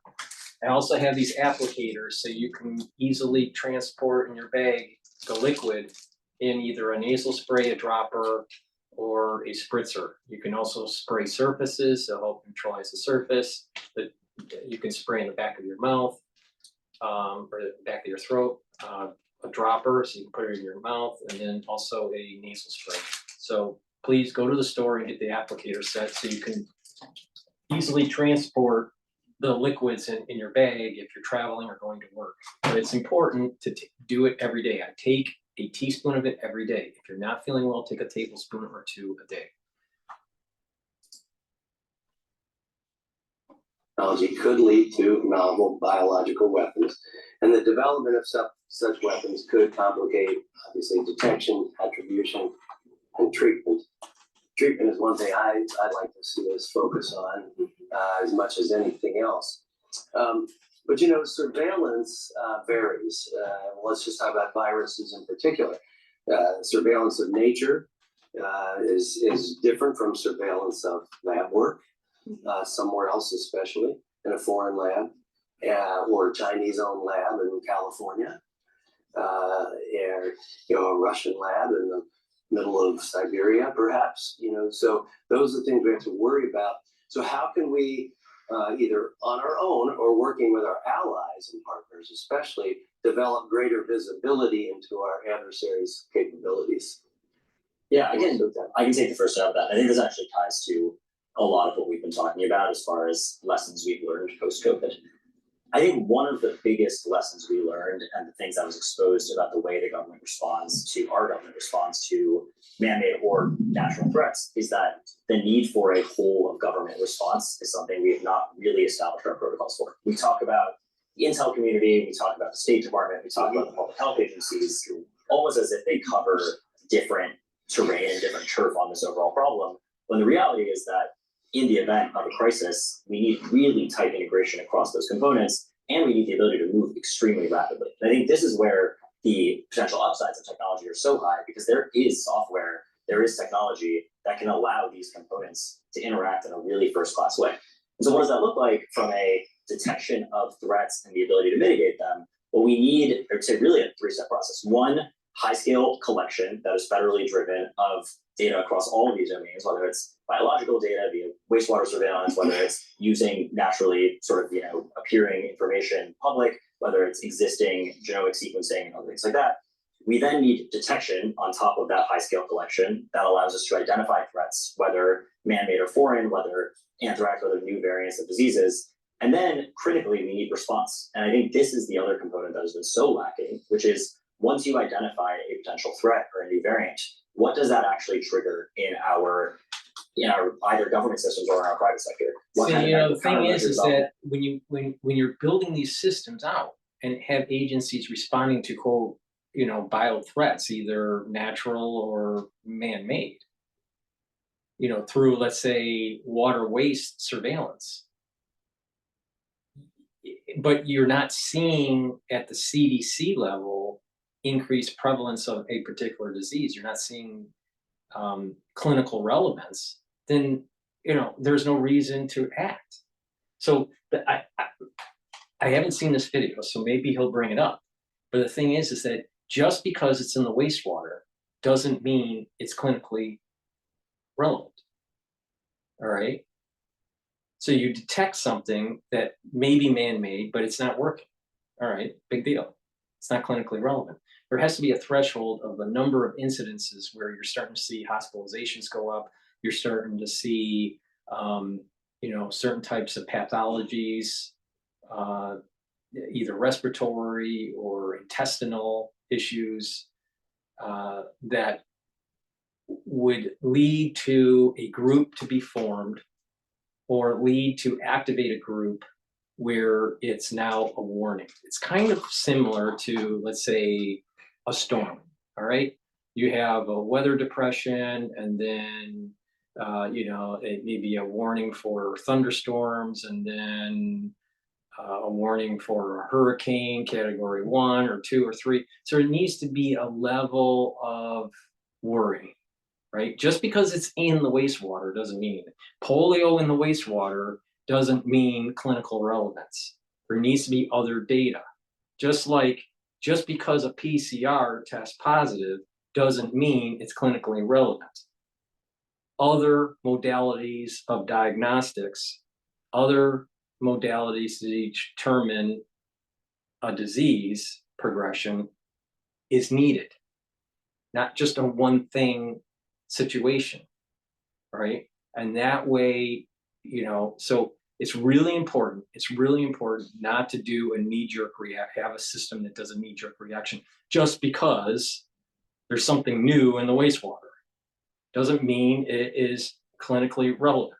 And in a lot of cases, there's a robustness in nature where it's not going to be clinically relevant. But in these rarer cases, especially if it's a natural phenomenon, in these rare cases, it may be very problematic.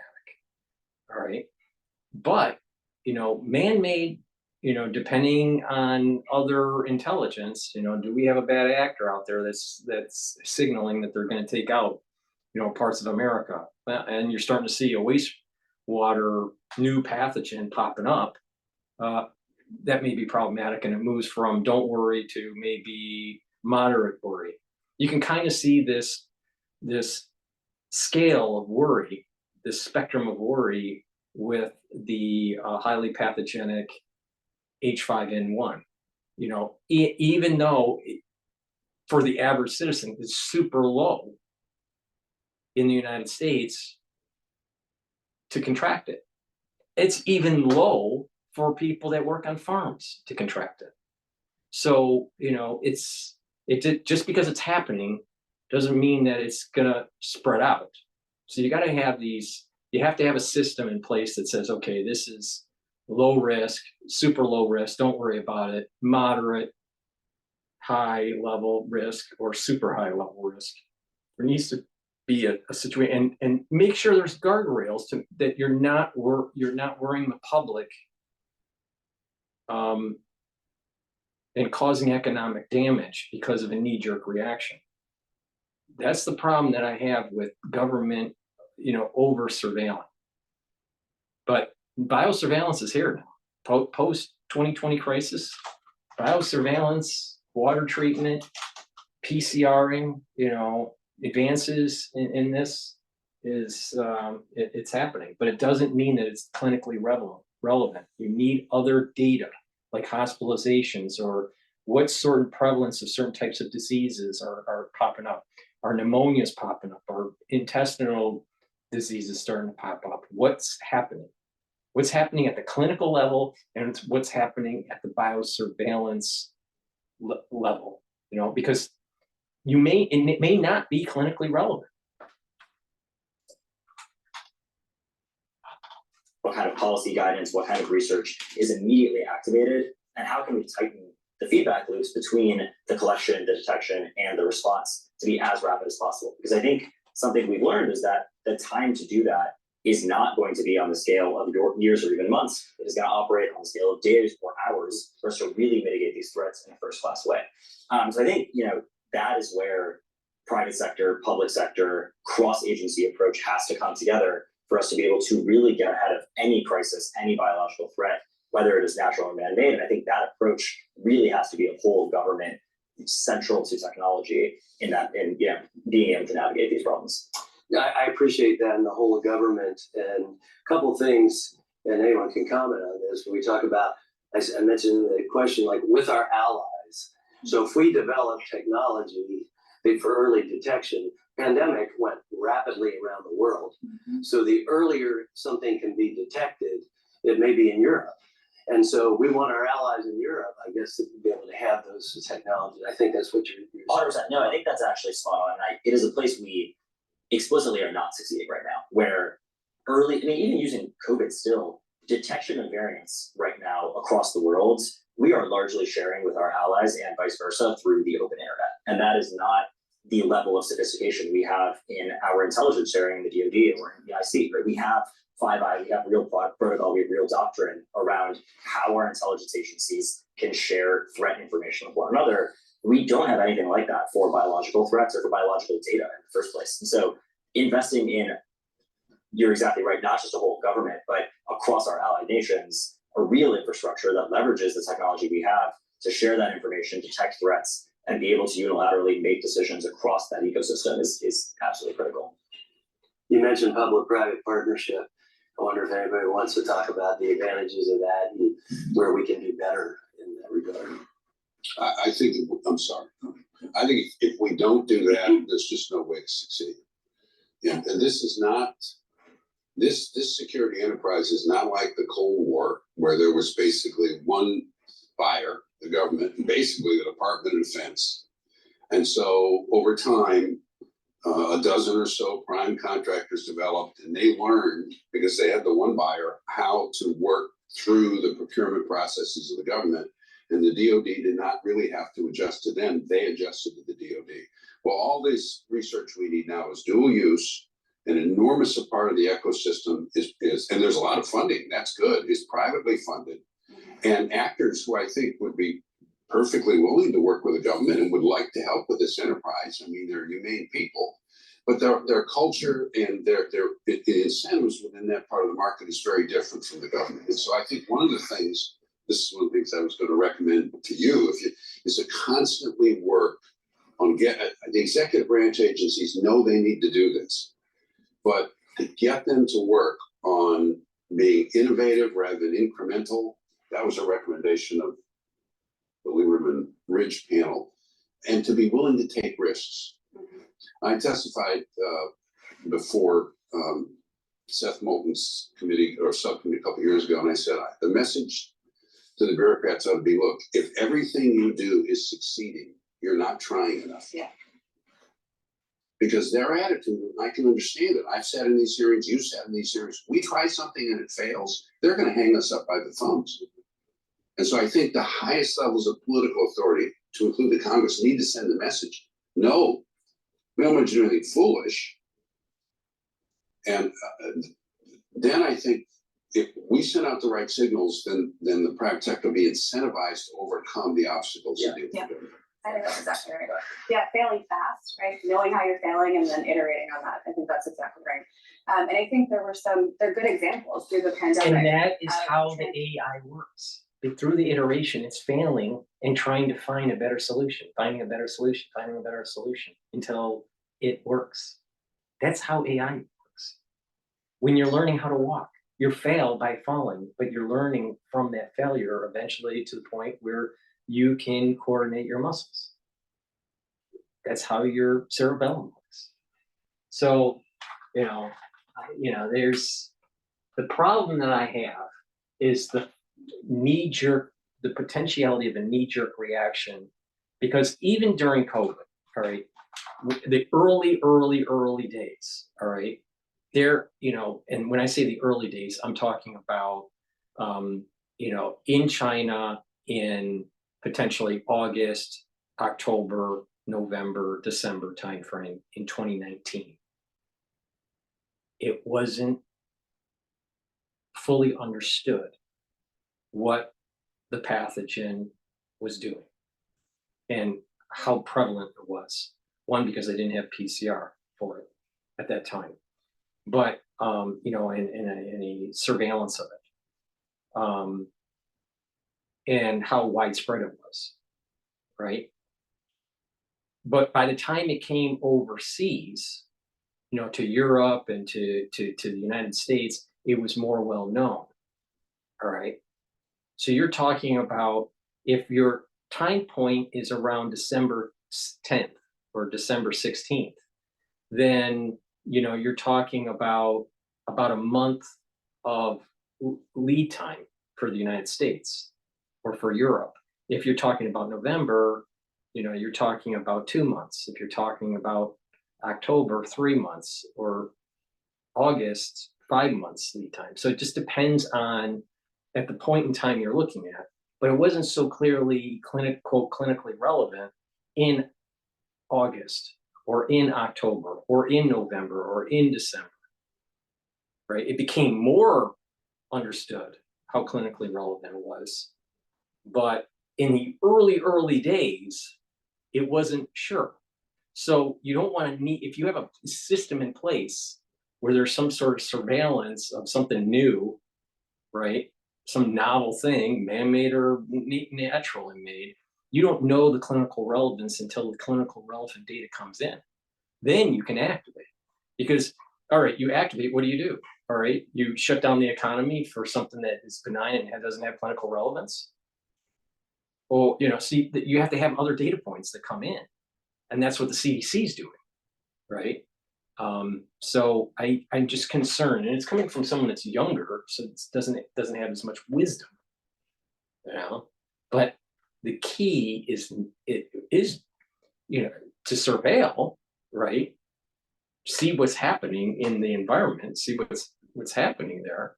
But there needs to be other data points, because you're going to see polio in the wastewater, but it doesn't mean it's clinically relevant. Because you know, people get exposed to polio.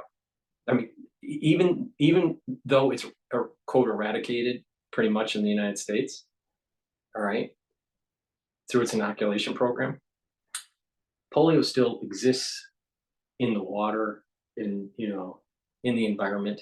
People contract polio, all right.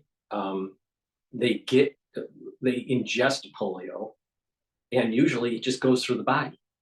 So, okay, it's in the wastewater. It doesn't mean it's clinically relevant. Now, if you have a society that doesn't have antibodies for polio, then it may become clinically relevant. See the point? If you had antibodies during the Spanish flu of 1918, when it came out, the Spanish flu wouldn't be clinically relevant. But because people didn't have antibodies for that version of influenza, it became clinically relevant. So the surveillance needs to be tied to the clinical relevance, somehow correlated, somehow connected to what is actually the immune system of the society based on the antibodies. You know, is there an antibody for that in most of the society? Is there going to be a herd effect? And if the case is yes, then chances are whatever is in the water doesn't really matter.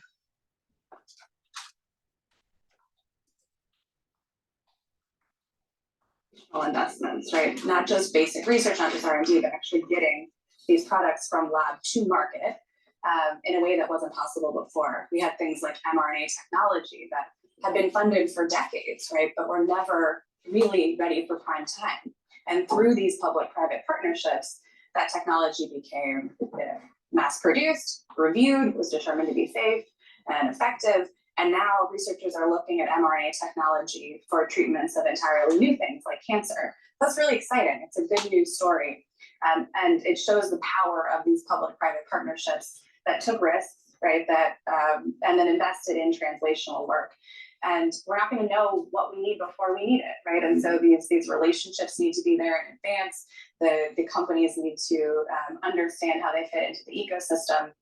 And whether that's a vaccine for a pandemic that is coming, or a supply chain shock that prevents our ability to source a critical chemical from China, biotech could be the solution to both of these problems. But right now, these companies are not oriented towards our defense supply chain. They don't understand necessarily how they fit, or they don't know the demand signals. Yeah. And so that's really important for the government to be able to communicate early, communicate often, and be able to create, those partnerships. And coordinate, clear, consistent, which means the more of these integrating apparatus you can create within the executive branch, like the Bio Steering Committee that we have now, or the National Biosurveillance Integration Center, where all the agencies, I think we're set you and the executive branch are setting the architecture up, but the question is it working?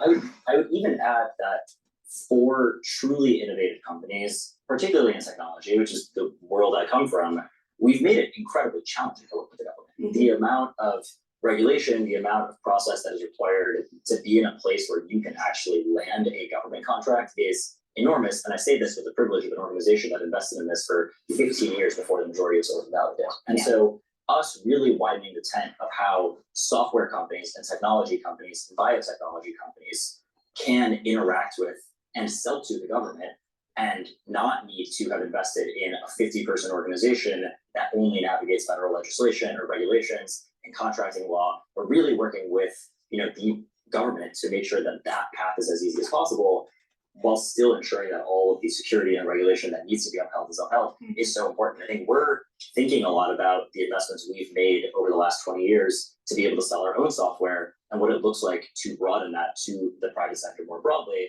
so that they can leverage the investments we've made in accreditations and in security to really be able to focus on building differentiated biotechnology and technology offerings and get those inside the government.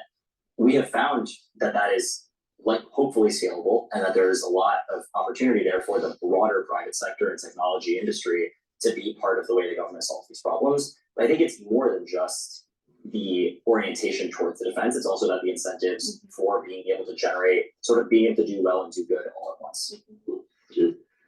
I think Operation Warp Speed was an example of the government engaging with the private sector and being able to do something quickly, but also saw within our own communities, from the medical side, war is war, and that doesn't mean civilians are exempt.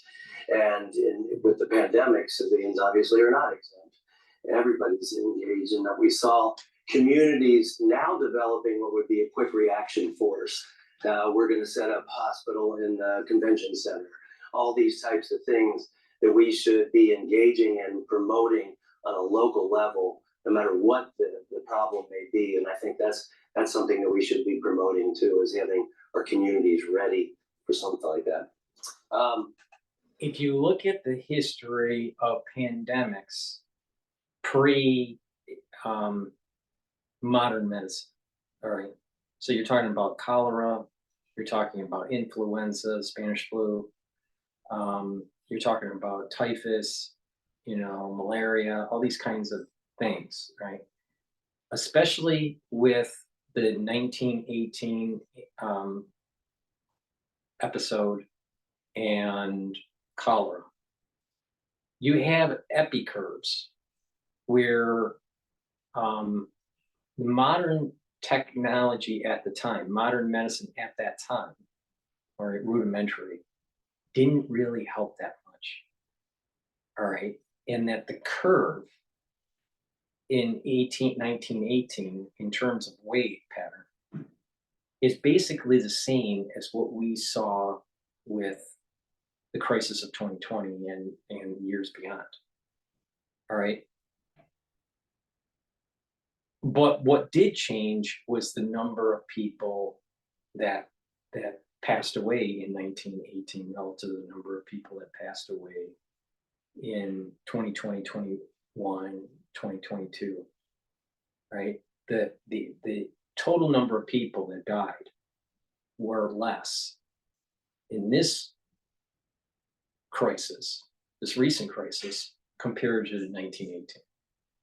And part of that is modern technology, emergency medicine, right? But a lot was, especially when something new is happening, mistakes are made in that first wave in high density areas like New York and like in California.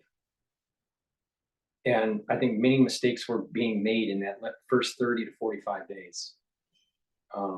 Once the hospitalization started ramping up. And we really don't have really good antivirals. If you set aside some of these, I'm not going to say the names, but you know the names.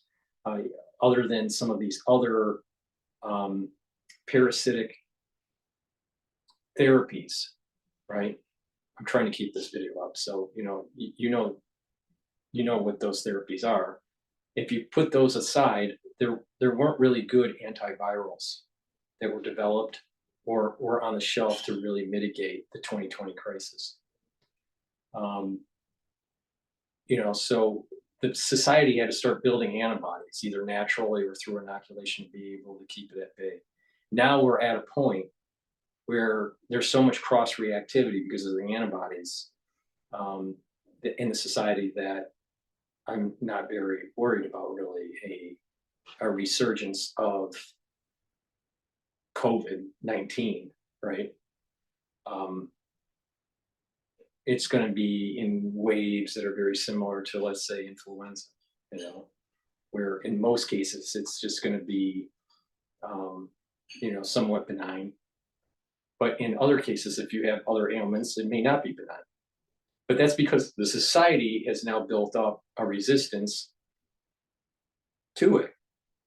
We have antibodies in the population. So, but the point I'm making is that, we didn't learn even with all this modern technology, the curves and the waves in the world were very similar. The difference is the magnitude of the wave. The magnitude of the wave was less in the current or the contemporary crisis versus, let's say, the 1918 crisis. So I think that's important to keep in mind here. Now, was that let me just add one more thing. Was that because of quick response? Was it the nature of the pathogen? Was it, other social barriers? I don't know. But the thing is that the shape of the curve, the number of waves, a large wave and then even a larger wave and then this harmonic dissipation, that was very similar. There's a lot of similarities. Even sociologically, there were similarities during 1918 and the crisis in 2020 in terms of masking and people's interaction in different areas of the world. So there were similarities. There wasn't a lot. I'm not sure how much really has advanced in global pathogenic crises.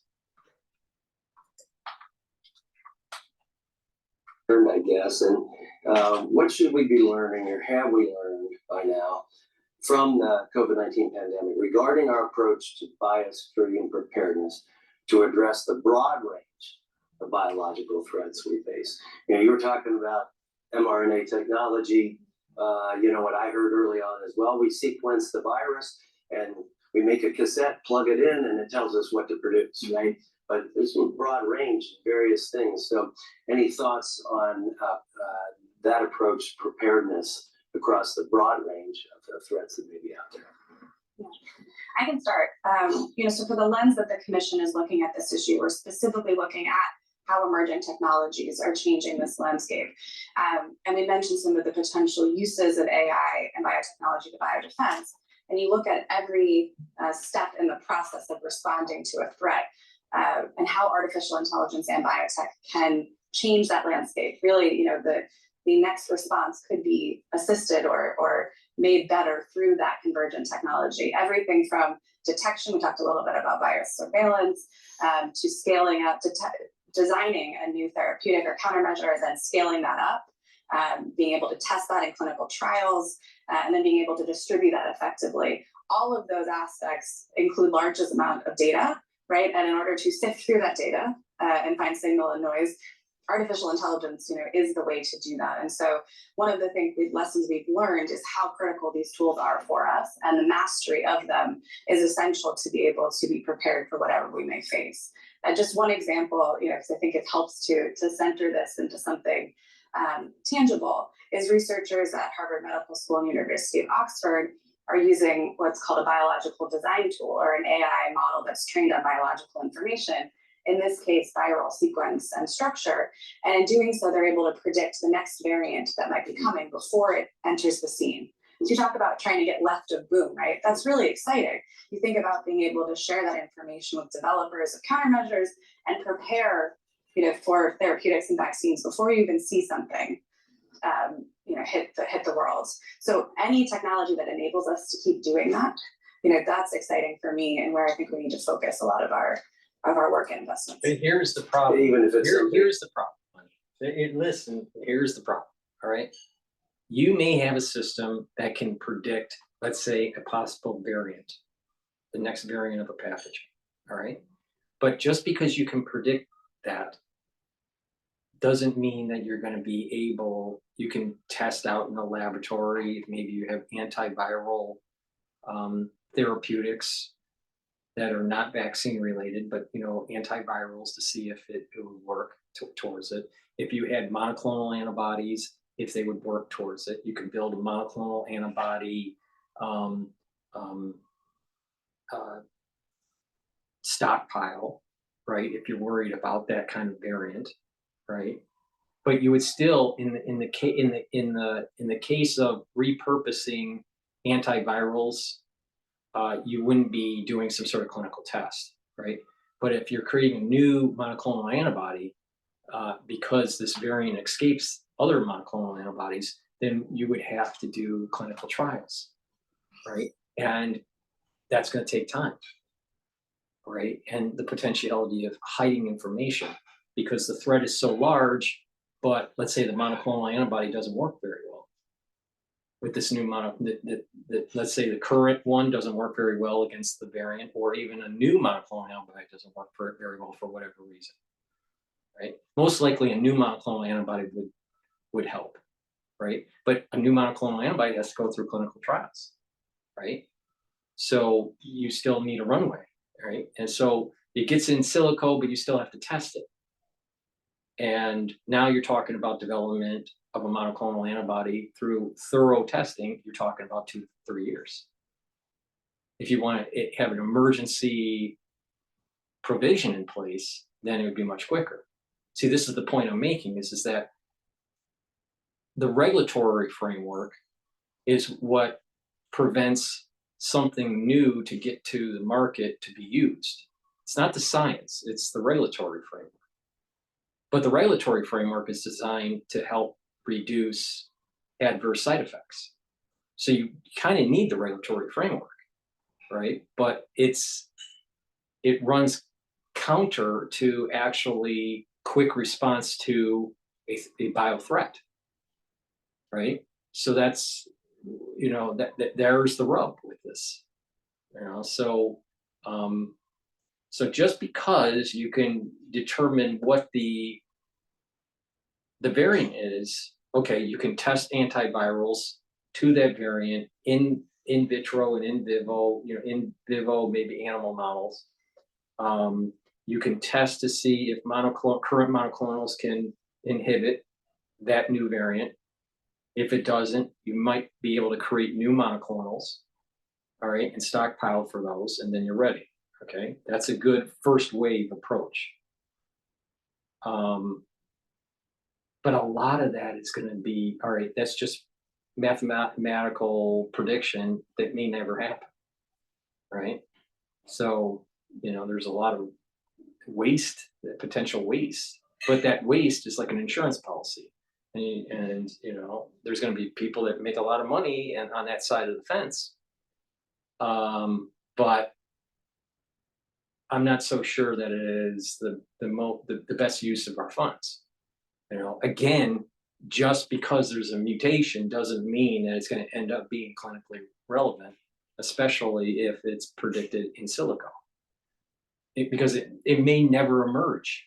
And even if it emerges, we're not really sure if it's really, okay, it's a variant. But the best they can do is they think that our immune system would, it will be evasive.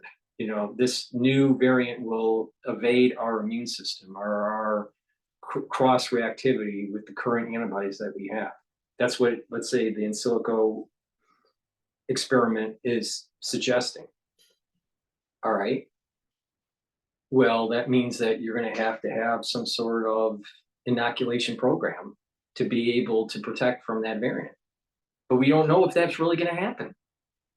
So, and then you don't know if you're going to be causing, and I'm sure they're not going to mention, what about the side effects of these things, of the inoculation program? They haven't mentioned one thing about side effects. And that's the part of the problem of fast tracking this stuff. The messenger RNA technology is fast, but not necessarily as safe. But there could be many reasons for that. It could be in the inflammatory response from a lipid nanoparticle. It could have been the particular sequence that was used for the crisis in 2020, because that was designed to touch multiple receptors, so that could cause multiple clinical pathologies that we're seeing, especially in autopsies. So it just, there's a lot of problems with fast tracking it and trying to do a prediction of a variant that may escape the immune system. We hear in the news all the time, this new variant for SARS-CoV-2 will evade the immune system, or has the potentiality, or our immune system isn't as strong against it. But it never really, most of those cases, it hasn't really created a problem at a societal level. So we have to be concerned of over-inoculating. This idea of over-inoculating is crazy, and it can be weakening the immune system. And that their prediction, here's the thing, you get a prediction in the model, you think that the immune system is going to evade it, so you're saying, oh, well, we need to inoculate for that particular variant. If it pops up, they inoculate for that particular variant. You have a different antibody, but what happens when your immune system is even weaker now? That leads to the ability of further escape that the machine model didn't predict. We're playing, when you're talking about the immune system, we're playing with fire. We don't understand it. There's too many feedback loops, and we have too much of a reliance of over-inoculation. And there's a big problem. Seen in nature, it can That's affect right. us to be able to predict what's coming next. I will jump in quickly. I think honestly, I agree very strongly with all of that. The biggest things I think I've already touched on are, one, the whole of government, whole of world response is going to be critical to how we navigate biothreats. Two, rapid integration of the private sector is the way to achieve speed. And what we've seen in a public health emergency or a biothreat response is that speed is of the absolute essence. I'll add a third, which we haven't talked about, but I think ties to warp speed, which is, I think we've really revealed how critical medical supply chain and security of our medical supply chain is in our ability to effectively respond to a threat. And over the last couple of years, I think we've seen that is not COVID specific. It includes things like the infant formula shortage that happened a couple of years ago. There have been a number of other key shortages in our ability to allocate drugs and get them to the people that need them most. And so having real federal visibility into private sector supply chains and having the levers in place to be able to augment that and increase supply of various medical countermeasures and therapeutics is extremely important in a time of peace, but in a time of war, it's going to be even more important when our systems are really, really stressed. Yeah, just your question about what have we learned from the pandemic, I put it sort of in the continuum of history and sort of go back to DrPaulCottrell, what did we learn from the pandemic? One, don't do gain of function research. Why? Because nefarious actors can either purposely release it or accidentally release it to the public that most likely would have never happened in nature. Two, if you continue on developing these types of gain of function pathogens, you're going to start increasing the chances of instability in the world, economically, socially, and you're weakening the immune system when you're constantly trying to fight the next biothreat. That's the lesson learned. And then the aftershock of 2020 are because of the weakening of the immune system. You have cardiovascular disease and myocarditis and intestinal diseases and cancers, cognitive function diseases. So you have a post 2020 crisis pathology now, what I call the post COVID-19 era now that we didn't have pre-COVID-19. Cancer was flat in terms of new incidences. They were around 1.7 to 1.8 million per year in the United States. It jumped over 2 million in a post-COVID era. And climbing. There was an inflection point that took place in 2020. What was that? It was a pathogen and an over-inoculation. That's the lesson learned. Stop making this stuff.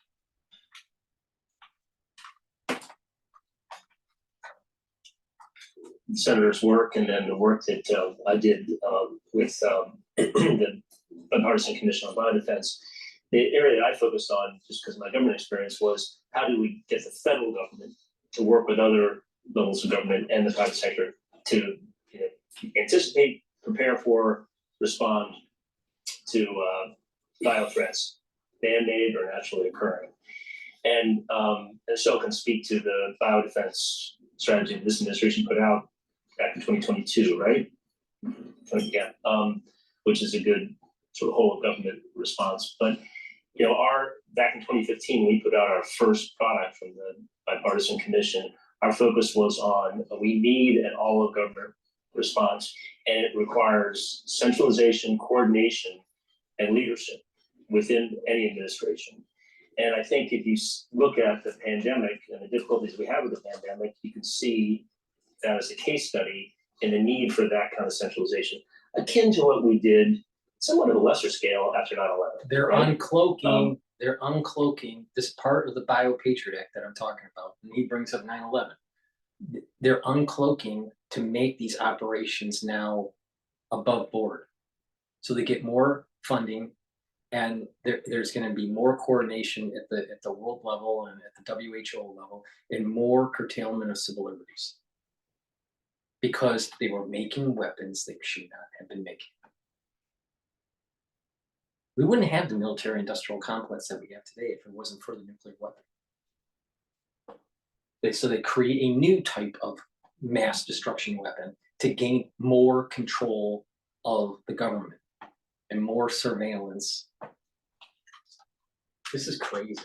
This is just nuts what's going on in this world.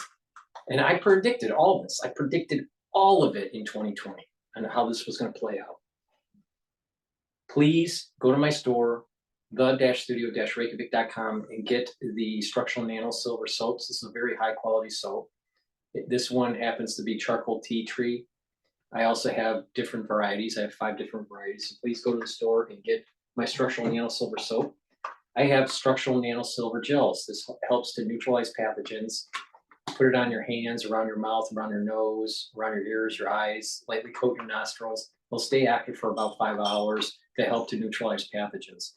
In addition, you can use it as a skincare product. You can put it on your skin before you go to bed, exfoliate in the morning, and you'll notice that your skin is tighter and clearer. I have it in 2 different versions, in a dispenser and in a tube form. So please, use that.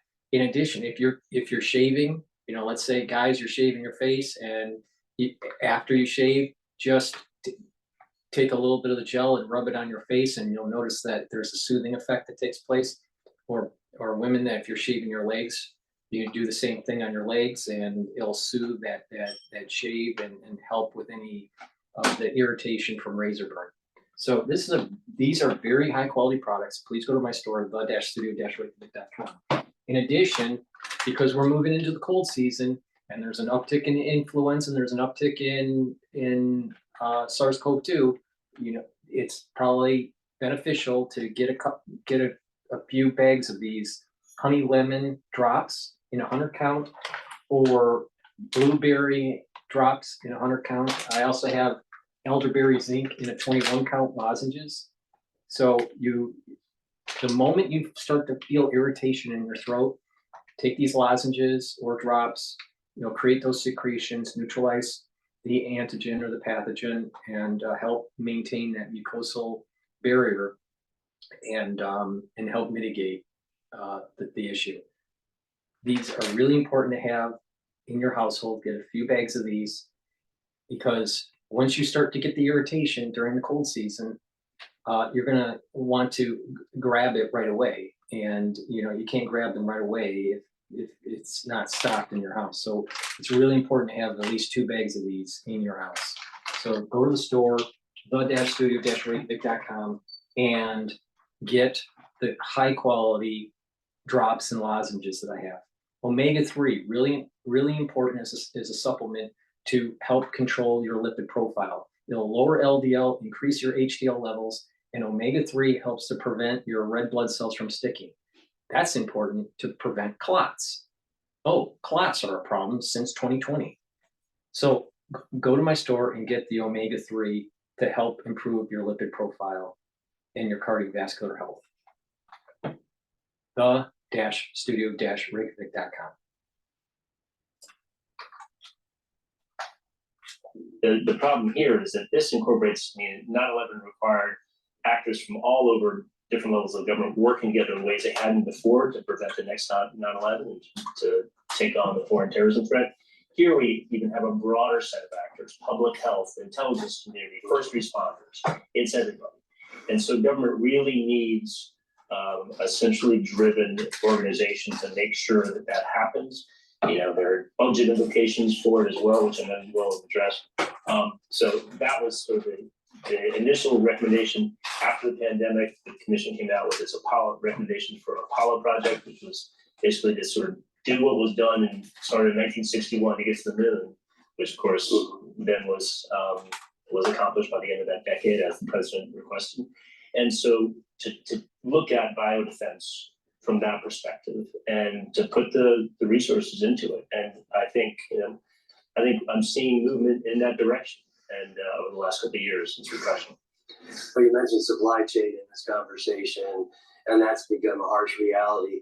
Because early on in the pandemic, when I realized that we relied on a foreign adversary for, as a surgeon, protective equipment and our pharmaceuticals. And I thought, if you'd have told me when I was in Iraq as a surgeon in the Army that my protective equipment and medications relied on an adversary, how did our military get there? How did this happen? Exactly. And so, but it's a threat to all of us. And so, one of the things I'm working on, let's just start with our battlefield medicines and make sure that we can incentivize a way to have them 100% domestic here in the United States or with our allies. That's fine. And we learned a lesson too with Puerto Rico as far as supply chain. Puerto Rico is large in medical manufacturing. They get 2 hurricanes. We can't get saline, which is like water to the doctors, right? And so we got to open our eyes to have a diverse supply chain and a domestic supply chain to go with it. So I think we touched on some of the things that were in my questions through the answers here about deploying medical countermeasures, et cetera. And we've talked about the United States' ability to respond, and I think we've had some really good suggestions here, whole of government, whole of world, or at least whole with our allies, to be able to have a response. It would be nice and ideal if the WHO could function in a way that it's there to serve all of humankind, and every participant was trustable, and everything is verifiable. So I think we need to be working towards that type of a system some way across the globe. But not just our adversary. It also has to be the individuals within our own government, in our own agencies like the NIH, because there were secret things that were happening that were flying under the radar of the supervision and the advisory authority of Congress. Now, because there was the great pandemic of 2020, now they're uncloaking, and now they need all this funding, and create this biosecurity division and all this apparatus. It's just ballooning out an administrative state. That's what's really happening.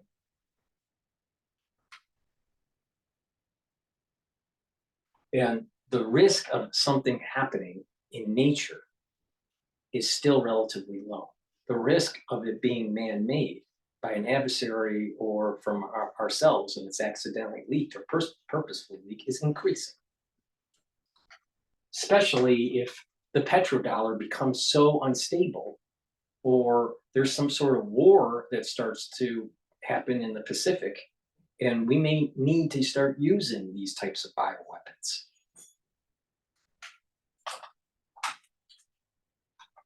If anybody wants to add something to that, please do. But otherwise, I'd like to start to open it up to some questions.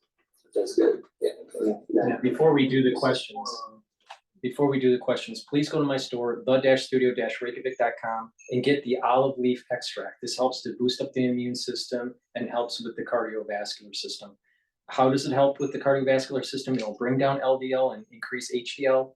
And for the immune system, it's bringing down inflammation. By bringing down chronic inflammation, you're going to help with your immune system. This is really important for slowing down the aging process and getting your body to heal.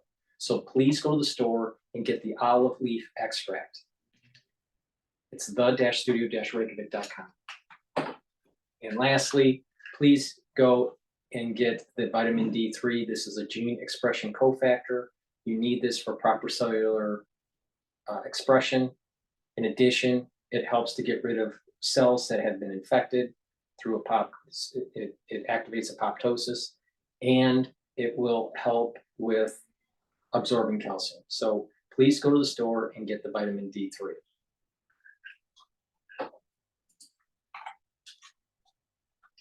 The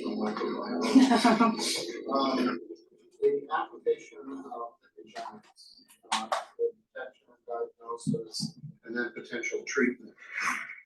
Sorry, I'll start again. The application of epigenetics for detection, diagnosis, and treatment by turning on and off genomic markers. What's your assessment of the prospects there?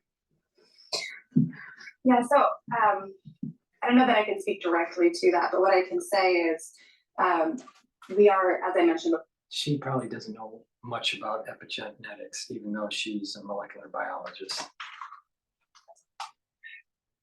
I'm telling you, trust me on this. When it comes to the people that you want to follow to boost up your immune system and slow down the aging process, it's not people like her. It's people that actually have walked the walk and actually been doing this for years. And they are people that I will call longevity experts or anti-aging experts.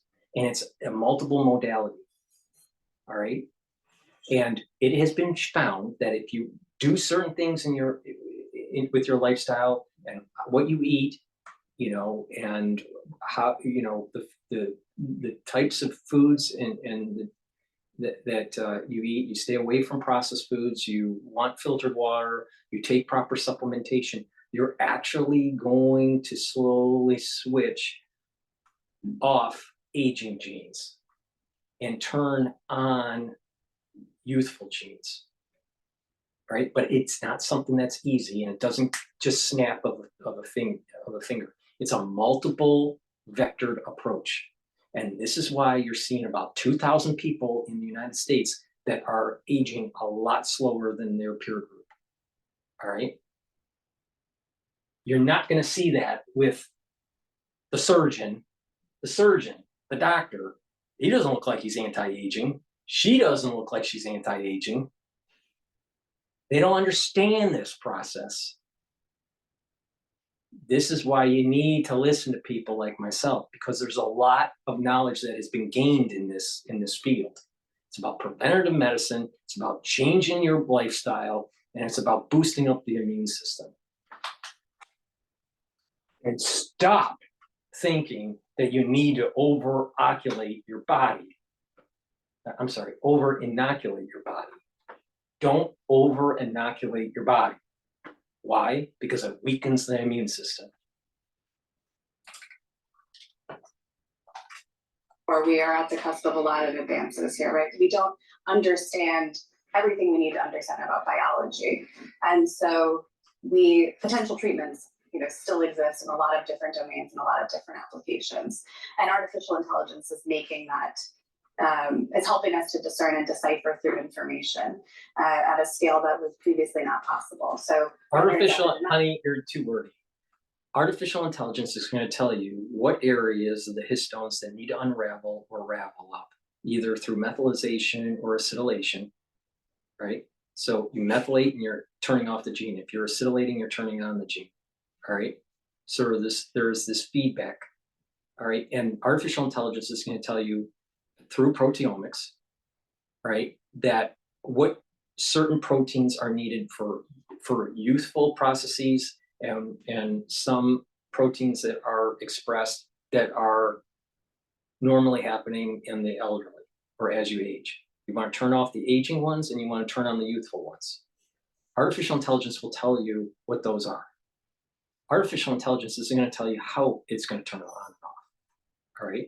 That's a very complex cascade of things.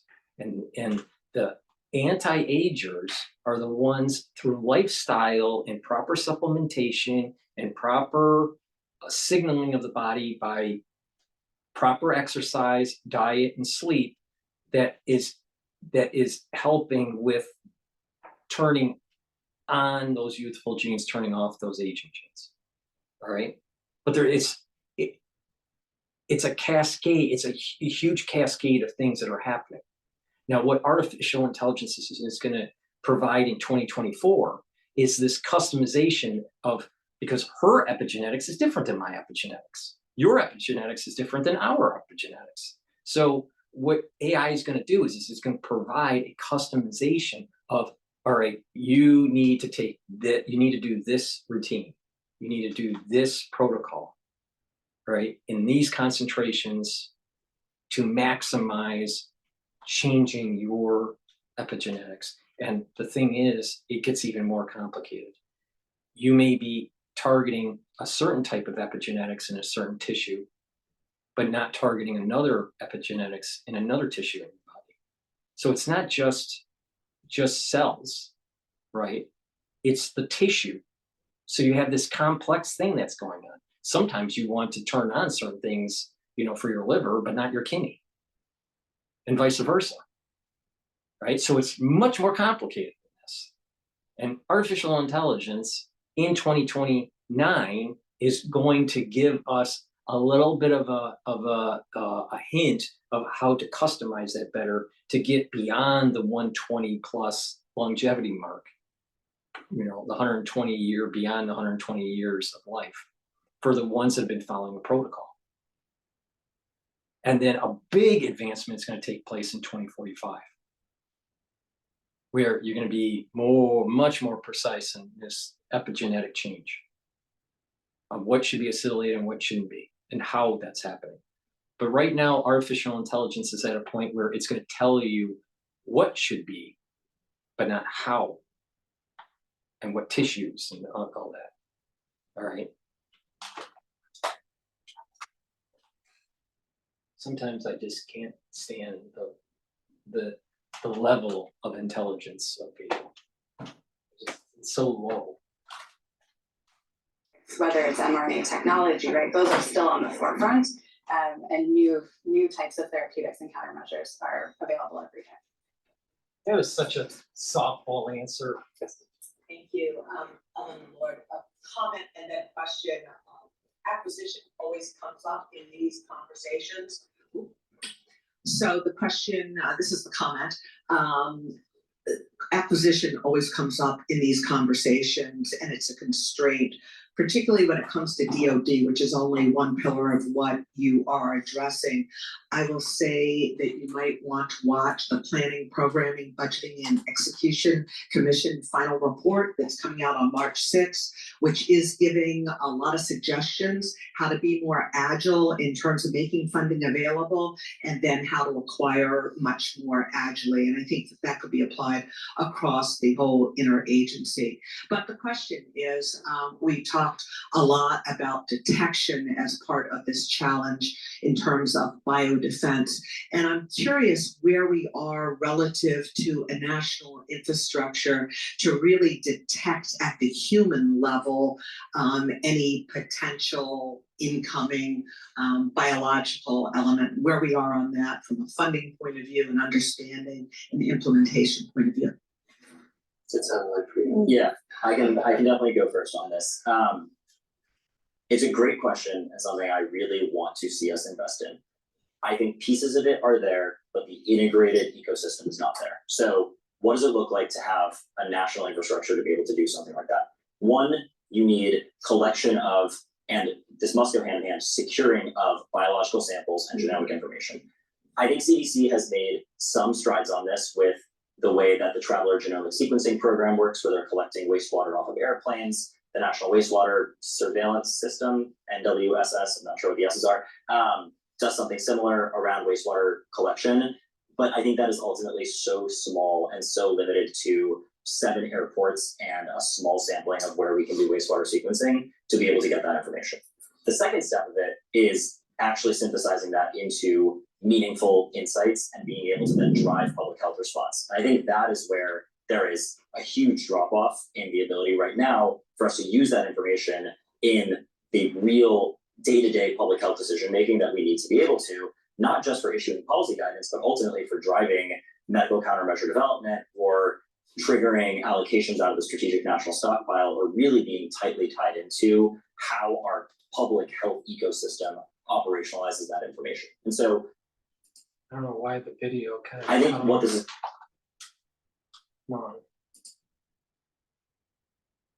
required is a much more comprehensive approach across the intel agencies, the CDC and the public health agencies, who do have a lot of expertise in the scientific components of this, but not necessarily in the operational components of it, and the State Department and our ability to gather sort of, foreign intelligence on this. I think this is something I would actually be really curious for your thoughts on, which is where that leadership is going to have to come from outside of the individual agencies to drive that level of coordination and orchestrated funding across these agencies. I think the potential is there. I think the private sector has the technology, but actually piecing that together is something uniquely the government is empowered to do. Yeah. And I really want to see us get there. Yeah, I just to add a little bit, I know it's something that we're still discussing where the right leadership is. What about balancing civil liberties and clinical relevance of the data? Compared to an over response by the government. The government shouldn't need to know everything that's going on. 2, not every single pathogen variant is clinically relevant. The problem is that when it does become clinically relevant, do you have enough runway to respond? And I think the reality of this fact is that you're not going to be able to catch it. And you're going to have to respond once it happens. You're going to have a bullet in the blue sky kind of moment, and then you have to react, right? But it's better to maintain civil liberties and to be in a reaction mode in that first wave. But this technology is so fast to be able to get to market, to be able to apply it, that you can mitigate rapidly, the effects. All right, especially if you put it in an emergency provision. Now, yes, there could be pathologies because of the treatment that lead to cancers and cardiovascular disease and all this stuff, right? But that's collateral damage in a war. But the amount of people that actually died from the wave has reduced. But then you have to add in all of the potential loss of life because of these different pathologies that emerged because of the treatment or because of the pathogen, right? But this over integrated will lead to knee-jerk reaction. Too young to, and not one of these panels, and even one of these guys are a senator, I thought. Not one of them has said anything about civil liberties. We have to maintain civil liberties first. We have to maintain the idea of consent as a patient first, not keep on giving unfettered access to the national security state.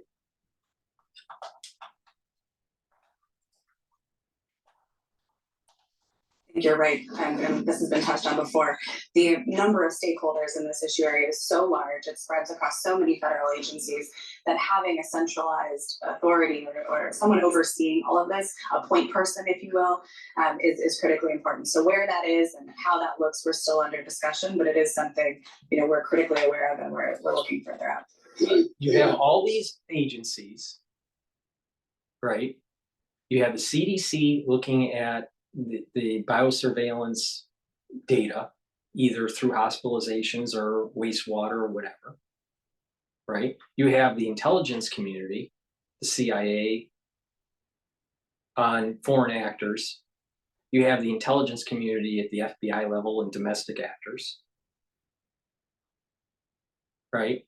And through the presidential, you know, warning briefings that the president gets daily, if it rises up to a certain level, then a person needs to be appointed to do coordination. So it should be a system that dissolves when not needed, an organization that dissolves when not needed. It doesn't need to be a permanent organization. Because if we're in permanent threat, then we're doing something wrong and we need to kill the people that are doing the permanent threat. So we don't have to have a never-ending tyranny by an administrative state. Get to the root cause, not build. The problem that these people are focused on is that they're not getting to the root cause. Their answer is, we have a problem, let's create more coordination. Let's create more bureaucracy. That's their solution. The solution is, what's the root cause? The root cause is that people are doing things in these laboratories of gain of function research where they're accidentally released or purposely released. And we need to stop that. If you said to China, if you did like a Trumpian kind of method, and you said to China, we need to verify that you're doing no gain of function research or you get no economic activity with us, period. I guarantee you that the Chinese will stop doing it. You got to push back. You got all these levers, the economic levers, the negotiating levers. You don't need never-ending tyranny from an administrative state and giving more and more money to the national security state as an answer to a human-made problem.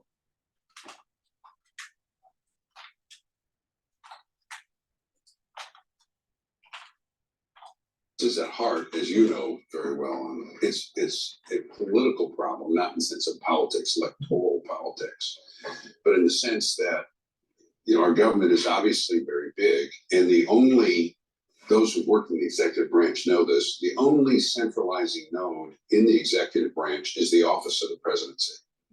And their bandwidth is simply not big enough. It's the only office that all the agencies respond to is the president, because he or she's the chief executive, right? So what has to happen is we have to develop workarounds that are able to sort of simulate that or create interagency coordination. And it's very difficult because in Washington, the people with the power are the people who control budgets and personnel. And those are— So if you circumvent, think about what he's saying. If you circumvent the president, then now you have an administrative state that is not telling the president what is really going on. There's coordination that's going on within these agencies. If it's a problem, it should be elevated to the president. If the president, who is duly elected by the people, the will of the people, all right, thinks that it's a problem, then he's going to put someone in charge to coordinate through the agencies. If he doesn't think it's a problem, then that's not going to happen. Now, what he thinks is a problem or she thinks is a problem could be from a biological nature, from an adversary, geopolitical nature. It could be even a problem politically or economically. Now, all these things have to be weighed in. But when you have these agencies coordinating and not coordinating with the presidency, I think that's problematic. And that's how, quote, the deep state works, and how circumvents, and how presidents said, hey, I don't like what's going on, but I don't know who to fire because of all this communication and bureaucracy at all these different agency levels. This is how black ops can work. This is how Oliver North happened with the whole Iran-Contra. You can just do things black ops. And if you're with the right people that are willing to keep secrets, it keeps on moving. You got to truncate. The answer isn't more coordination. The answer is more efficient agencies. And efficiency doesn't necessarily correlate with more people. We need to truncate the number of people that are in these agencies. We need to stop the scope creep of these agencies and be able to respond in crises. But it doesn't mean that you have a lot of people sitting on their hands waiting for a crisis to happen.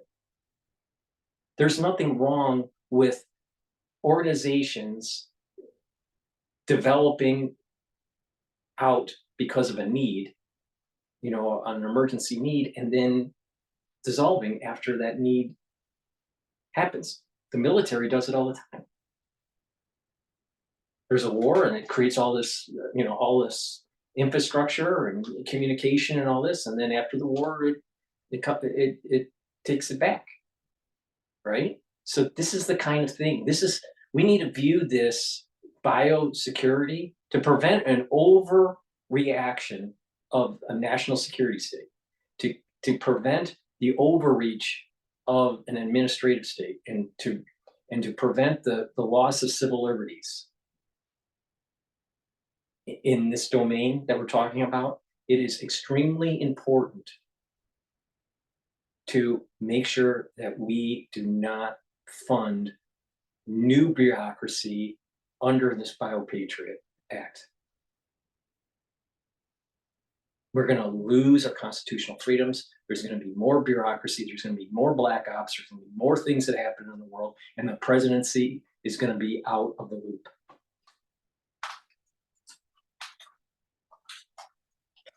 You can create a czar if you want. How many presidents have created czars over something?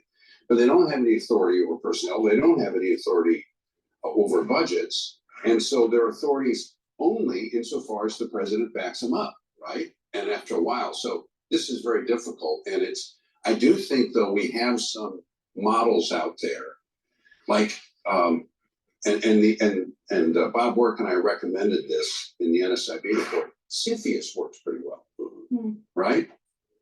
And so that's, if you can get the principals, the statutory principals or deputies involved and raise the priority of it, you may be able to work the way around it. The other issue, which I think you raised first, which I don't know. Biosecurity somehow should be somehow managed at the military level or at the Homeland Security level.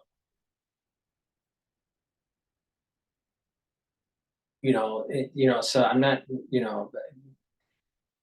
and somehow it's like the CDC working with the Homeland Security, and the Homeland Security is working with the Department of Defense and the Department of, so the nodes are there. You don't need to build new structures. The nodes are there. The problem is that the people that are in office are incompetent. So stop putting people in office that are incompetent. Is it the organization, Senator, or is it the incompetency of the ones that are running the departments? To make all these decisions, it has to itself have the necessary expertise. Yeah. And this is we don't have, that's not resident in these agencies, just in the intel.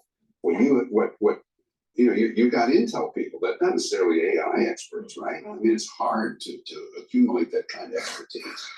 Senator, just 2 fingers on that, because he's mixing apples and oranges. There's artificial intelligence issues, right? In cyber warfare and in biological work. We're talking about here biosafety, all right? So it's not so much the AI, it's the ability to make stuff that can hurt you. So why is AI a problem? Follow my logic. Why is AI a problem in biosecurity? Because it can speed up the advancement of creating new pathogens. Why does it speed up the process to create new pathogens? It runs simulations at a very fast rate in the computer that increases the probability that a certain sequence would work as a bioweapon. Why does that work? Why is that sequence problematic as a bioweapon? Because it can be made easily and it can be attached to certain receptors in the body. So it's not artificial intelligence isn't the issue. It's not that. It's the people making the weapon. The intelligence agencies is really good at finding people that make stuff that shouldn't be making it and killing them if they're a foreign actor. So the issue isn't so much the artificial intelligence. Artificial intelligence speeds up the process, but that's not really the issue. The issue is that it's about actors that can create these things that can cause havoc in our society, in our economies. So we have to stop the actors. This is the reason why that there needs to be a moratorium in gain-of-function research. That'll never happen, but that's what needs to happen. You stop the gain-of-function research and you're reducing radically the chances of this happening accidentally or on purpose. But the problem is that you couldn't have actors that are flying underneath the radar and stuff. You know, kind of like a lone wolf cells. That we're looking deeply at the commission. One of our areas of focus is what we're calling bioliteracy. And so how do you improve the understanding of not only the general public, but also of our policymakers in biotechnology and in associated technology. So this is something that we're thinking very deeply about. We understand that what you just described, right? It makes it very difficult to grapple with these issues without that expertise. And so we're looking at things like boot camps, that bring some of this technology to our policymakers and how that could be operationalized. So just to highlight what the Senator mentioned about the reality that the one coordinating mechanism within the government is the Office of the Presidency, and you've got the interagency process, and there is a bandwidth issue there. But that's a very real concern. And you're trying to pull together agencies that have disparate missions and get them to focus on one mission and focus the resources and the people on one mission. And in fact, when we wrestled with this issue in the Bipartisan Commission on Biodefense, we came up with a proposal that that authority reside in the Office of the Vice President. And there are a lot of practical problems with that. But part of the reasoning behind that recommendation was just to highlight that issue.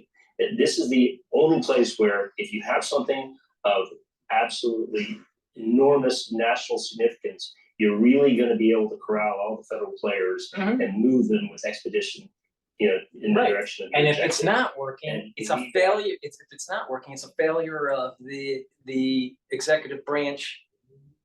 It's a failure of the presidency. Well, like Truman said, the buck stops with the president, right? That's where, so this needs to elevate to the president, and then the coordination should happen from that node. It's that simple. The thing is, you got people that are stupid. People that are being elevated to office are stupid. The people that are running these agencies are because of political appointments. They're stupid.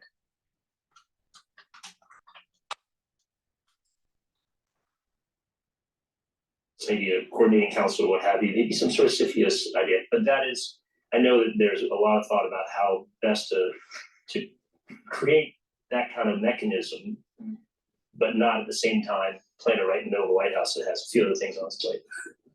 And I will say, within the agencies or looking at the agencies, looking at congressional committees, everyone's kind of siloed.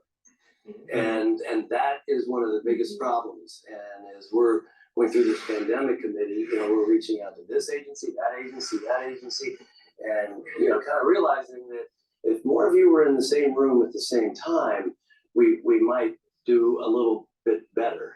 And a takeaway, lessons learned, that this was very novel.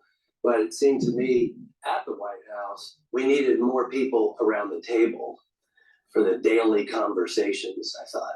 But again, lesson learned, and I'm not trying to be critical because this was unique to us. So we can have a lesson learned there. More questions? Yeah.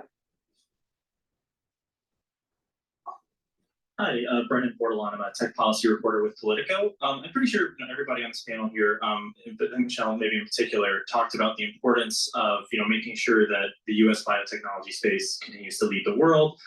China in particular being a concern there. I've heard from biosecurity researchers though that some of the recent U.S. government efforts to crack down or otherwise sort of make clear that, or make sure, I guess, that AI and biosecurity don't become sort of a merged threat, could maybe make it harder to lead in the biotechnology space. So I'm thinking in particular the AI executive order, some of the gene sequence screening mechanisms in there. And I've heard from some researchers who say, listen, like we've got enough paperwork to do. We've got a ton of basic security things we have to fill out. Now we're gonna have to go through this new system for every piece of DNA that we order. It's just not tenable. It's gonna bring us behind the Chinese potentially in this space. What's your response to that? And I guess, this for anybody. Inherent in that question is sort of a broader concern that you hear amongst a lot of biotechnology people that this focus on the existential risks inherent in AI and biotechnology are a little speculative. There's a lot of money, particularly in Silicon Valley, being put into this research, but there's not a lot of actual real world evidence so far to indicate that AI is going to supercharge these biotech or these biosecurity threats. And they're a little worried that, as things like this EO come out, it's going to make it harder and harder for them to actually do research that is grounded in real empirical data.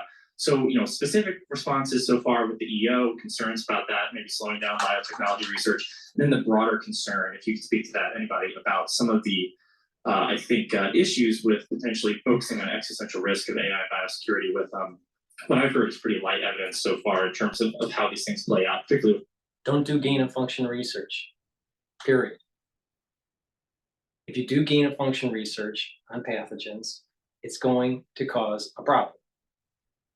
The biotechnology that we have today, and it will get even better, we can rapidly come up with solutions in less than 3 weeks. And in some cases, in 15 days. So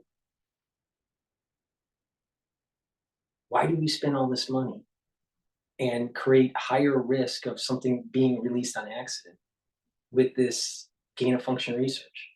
I'm against gain of function research, but I'm also against nuclear weapons.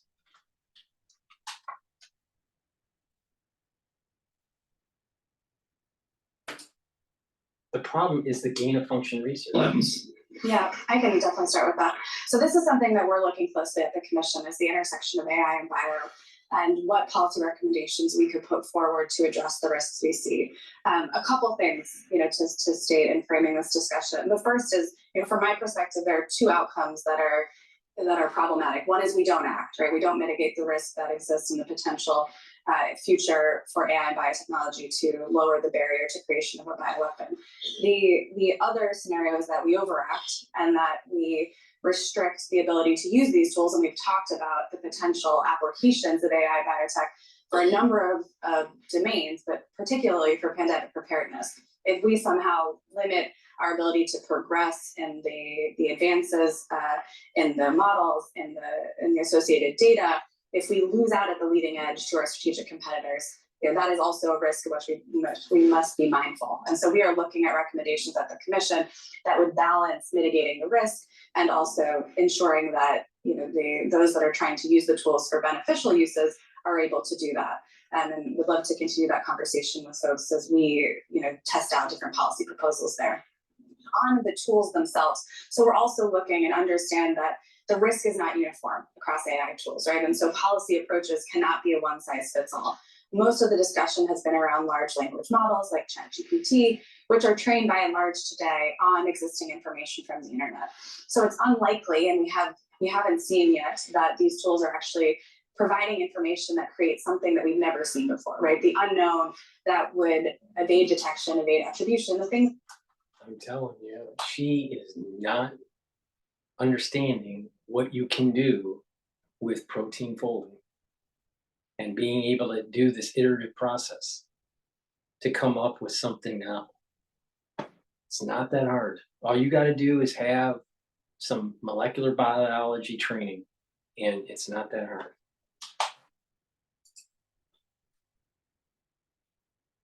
We should be really scared about. That doesn't exist with the LLMs as they stand today, again, from what we've seen. Now, they could make it easier for someone to get access to information, to lower the barrier, right, by compiling something and presenting it to someone. And we should be mindful of that risk and guard against that. But that future scenario of this unknown, I think the good news is that there's still time to act and to put some of those guardrails in place, being mindful of that balance so that we can leverage the tools for our own preparedness, for our own economic benefit, but guard against, that future outcome that I think we need to prevent against.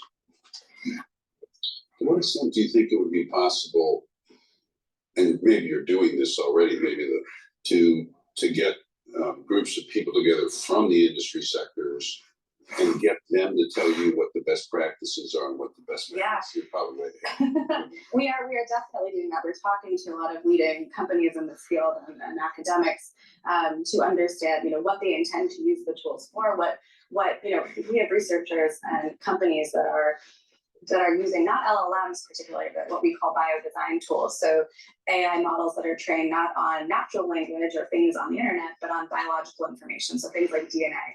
And they're doing this in order to be able to design new vaccines, new therapeutics, right? To make sense of biology, which we said before. Still very complex. The bio so lots of beneficial uses here, but also the potential, that someone could misuse this information.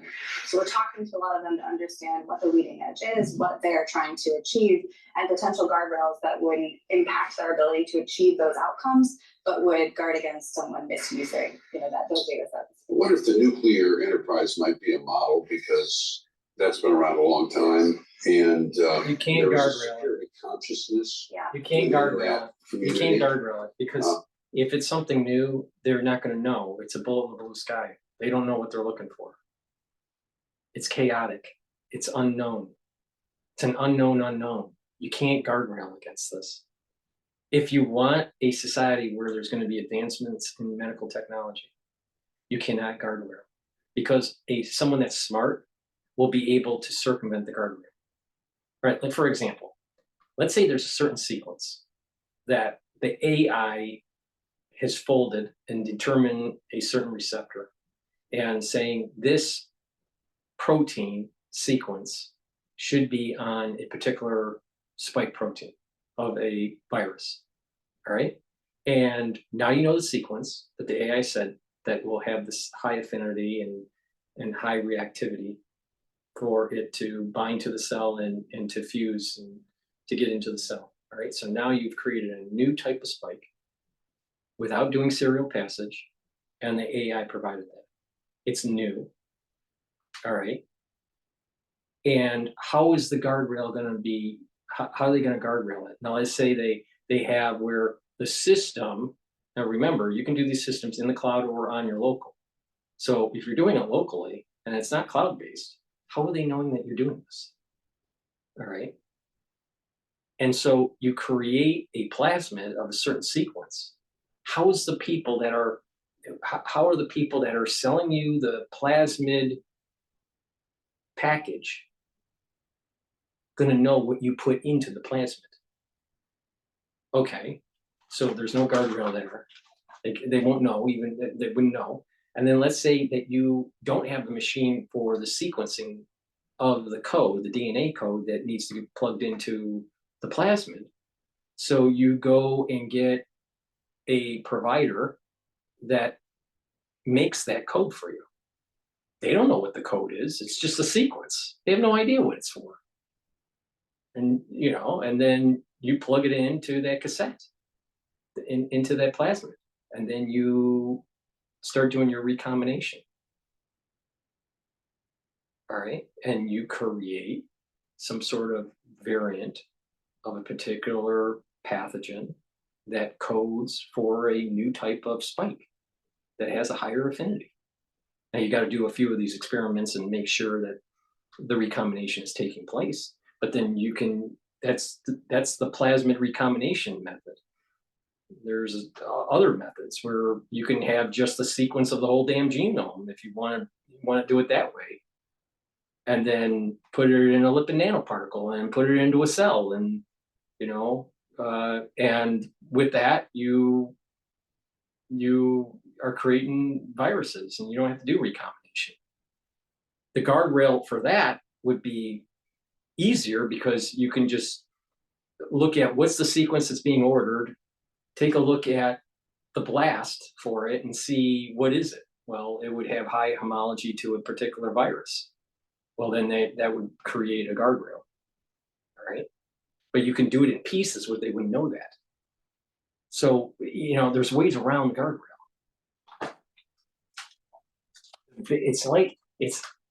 It's like nuclear weapons with a low barrier of entry.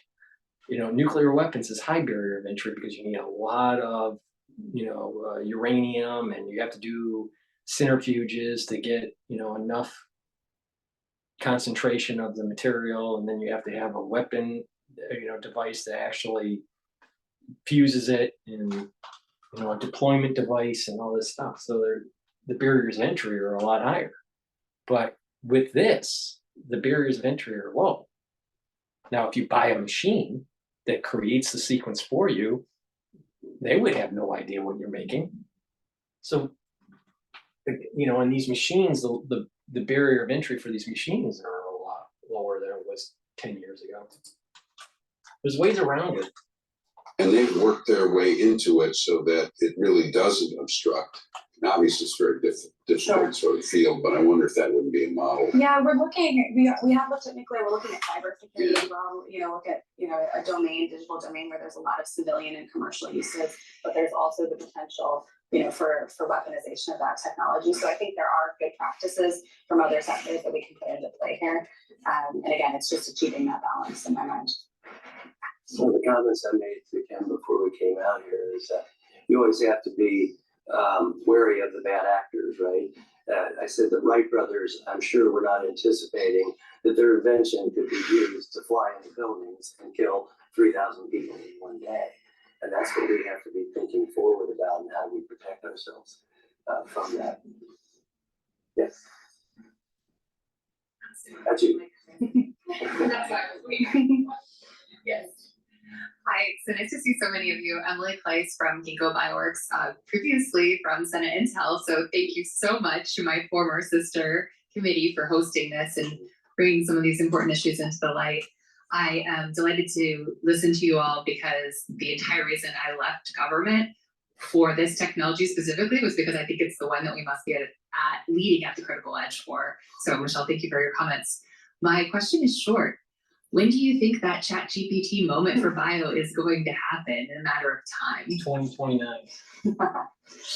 It's a great question. I think if we predict that, lots of things become possible. I don't have a specific answer for you, but maybe for this audience and for the committee, one thing we have to understand, and I don't think we know with as much granularity, is where we are in progression towards that moment vis-a-vis our strategic competitors. And so understanding where we stand, where Elon Musk thinks is a major event that's going to take place with AI in 2027, and Kurzweil thinks in 2029.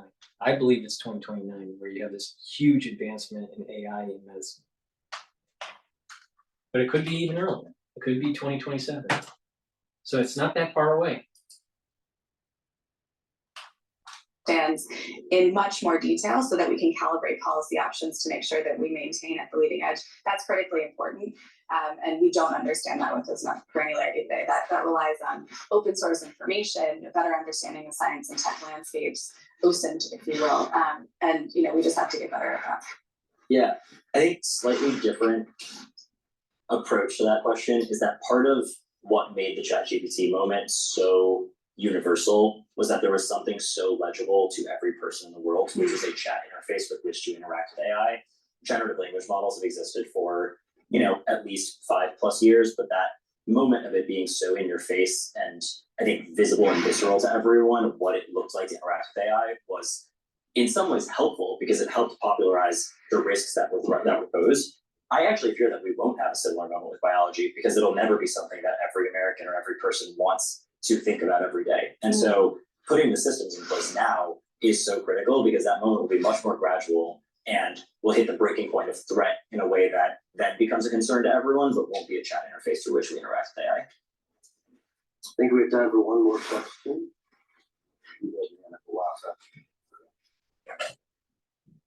To stand on this idea of infrastructure, and we talk about identification discovery, but I think one of the big things is also our ability to produce, right? Production.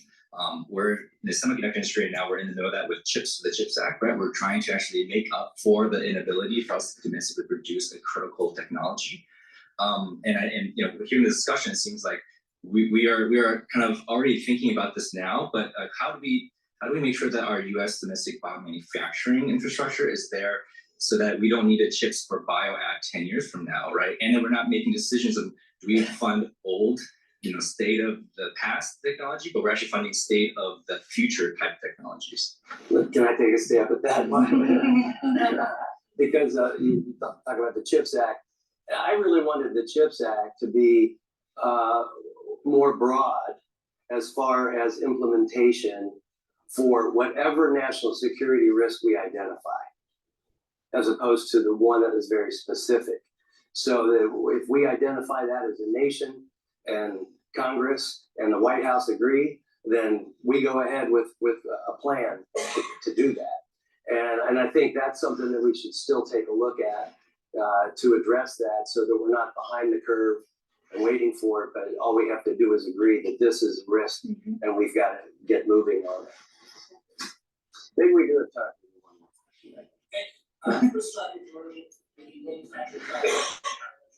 Public health threats. Going to that broader kind of question, and I think this panel identifies the breadth of different actors and players in here from across the board. But what we've seen historically is that we've gone from crisis to complacency over the years in terms of political will, right? We have something happen, we throw lots of money at it in an emergency supplemental, much of which is Band-Aid, and then we forget about it in very short order of time, or we reallocate, right? My company was involved in Ebola. We went from Ebola, stop Ebola, go to Zika, stop Zika, go to this. And there isn't a level of sustainability that allows for both the development, the discovery, the procurement, the stockpiling that's needed to have these responses ready to go before the event happens. So how do we break that and provide sustainability across the enterprises that is needed for that public-private partnership? Well, that's a big Stockpile monoclonals is the first line of defense. And that's how you do it. But the problem is the funding. And the thing is, you can't fund everything. I said, because I've done a lot of work in the defense area, and our response in the area of the armed services is, well, we'll wait until there's a threat that's so big that we have to deal with it or that we get mad, and then we build up real quickly, beat the crap out of it, and then we go back down again. And what's wrong with that method? I actually have a suggestion, and I wonder if the congressman thinks this. I think that's the right way. I think that's the right way, and it's the cheapest way. You build up systems to respond to a threat, and then once the threat is eliminated, you reverse. You don't maintain the bureaucracy. You know, it's like your body. Your body gets an infection. It's creating a lot of different things, right, to fight it. It's creating different responses, cytokines and antibodies and all this stuff. It fights the infection, and once that infection is gone, it has memory cells at a low concentration. So you may have a skeleton crew, you know, and that skeleton crew could be just surveillance through the CDC, through some sort of means, you know, water related or whatever. Chain of pandemic resilience.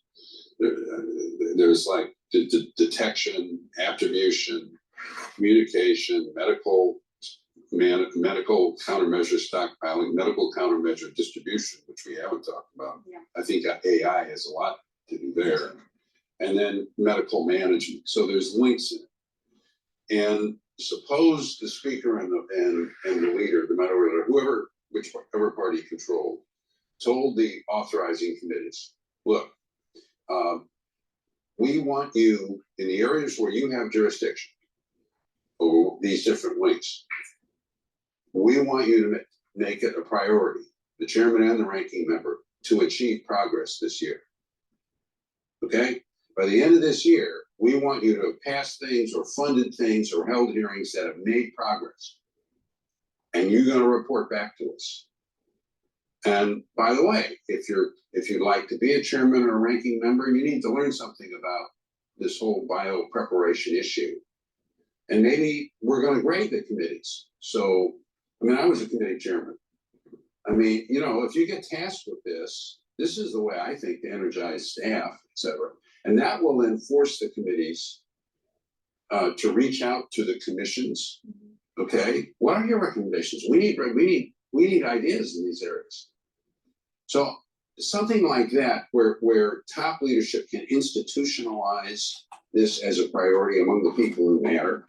And of course, it would have to be done with the appropriators as well. Now, whether you could tell the appropriators to do anything is a very open question. But I think, you know, if we need to think in those ideas, what can we do that alters incentives so we automatically institutionalize and regularize priorities in this area? It might work. I don't know. Well, my feeling on all of this Before we go to the next speaker here, please go to my store, the-studio-reykjavik.com, and get the vitamin C. This helps with your skin, and it also helps to boost your immune system. You should take it every day. If you're not feeling well, take a double dose. Make sure you're drinking water, filtered water. Vitamin B complex, very important for cellular metabolism, helps to boost up your mitochondrial health. It also helps to prevent macrocytic anemia. So please go to my store and get the vitamin B complex. People don't realize that as you get older, you need to be taking B complex. The first B vitamins, the first 5 B vitamins help with mitochondrial health. Why is that important, especially when you get older? You need more ATP. You need good health for your mitochondria. If you have poor mitochondrial health, you'll actually have poor memory. So please go to my store and get the B complex. Magnesium and zinc helps to improve your immune system. Take it every day. If you're not feeling well, take a double dose, especially during the cold season, right? Resveratrol, very important as an antioxidant, but it helps to get rid of senescent cells. When you couple this with C60 and the other supplements that I offer, this is part of the anti-aging protocol. This is very important to take every day. I take it every day.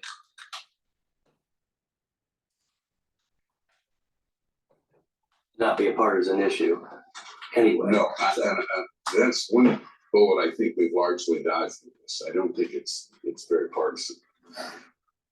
So listen, I want to thank everybody for coming. I'm going to tell you, we're going to play this back a few times because I think we got a lot out of today. Talking about the lessons learned, path forward, the things we still don't know and don't know necessarily what the best solutions are, but continue to work on those. And I think my takeaway, which has been all along, is important for Congress to work with the leading experts out in the field, whether they're government experts or private sector experts. It's the combination of the two that are only going to advance us. We're just at a different time to where we can rely on the government to create the newest technology. It's all out there. So we need to work together, work with our allies, work with our partners, counter adversarial threats as we see them developing, be ahead of the game. And as the mantra of the Reagan Institute is peace through strength, we've got to be strong. We got to be stronger than the other person, and we have to be able to defend ourselves. And it was mentioned the nuclear model. Well, the nuclear model as far as war is, we got to have it too, and we got to have just as many as you, and that's the deterrence. So those are all the things that we need to consider. The other thing is there's just so many positives that can come out of the work related to this that have no nefarious behavior behind it. So I want to thank the panelists for being here today. I thought it was a great group. And I hope that you all agree. I want to thank the Ronald Reagan Institute for having us today. And I hope we get a lot of hits on this, people watching here today, including members of Congress, by the way. So, but I look forward to continuing this conversation. So thank you all very much for being here.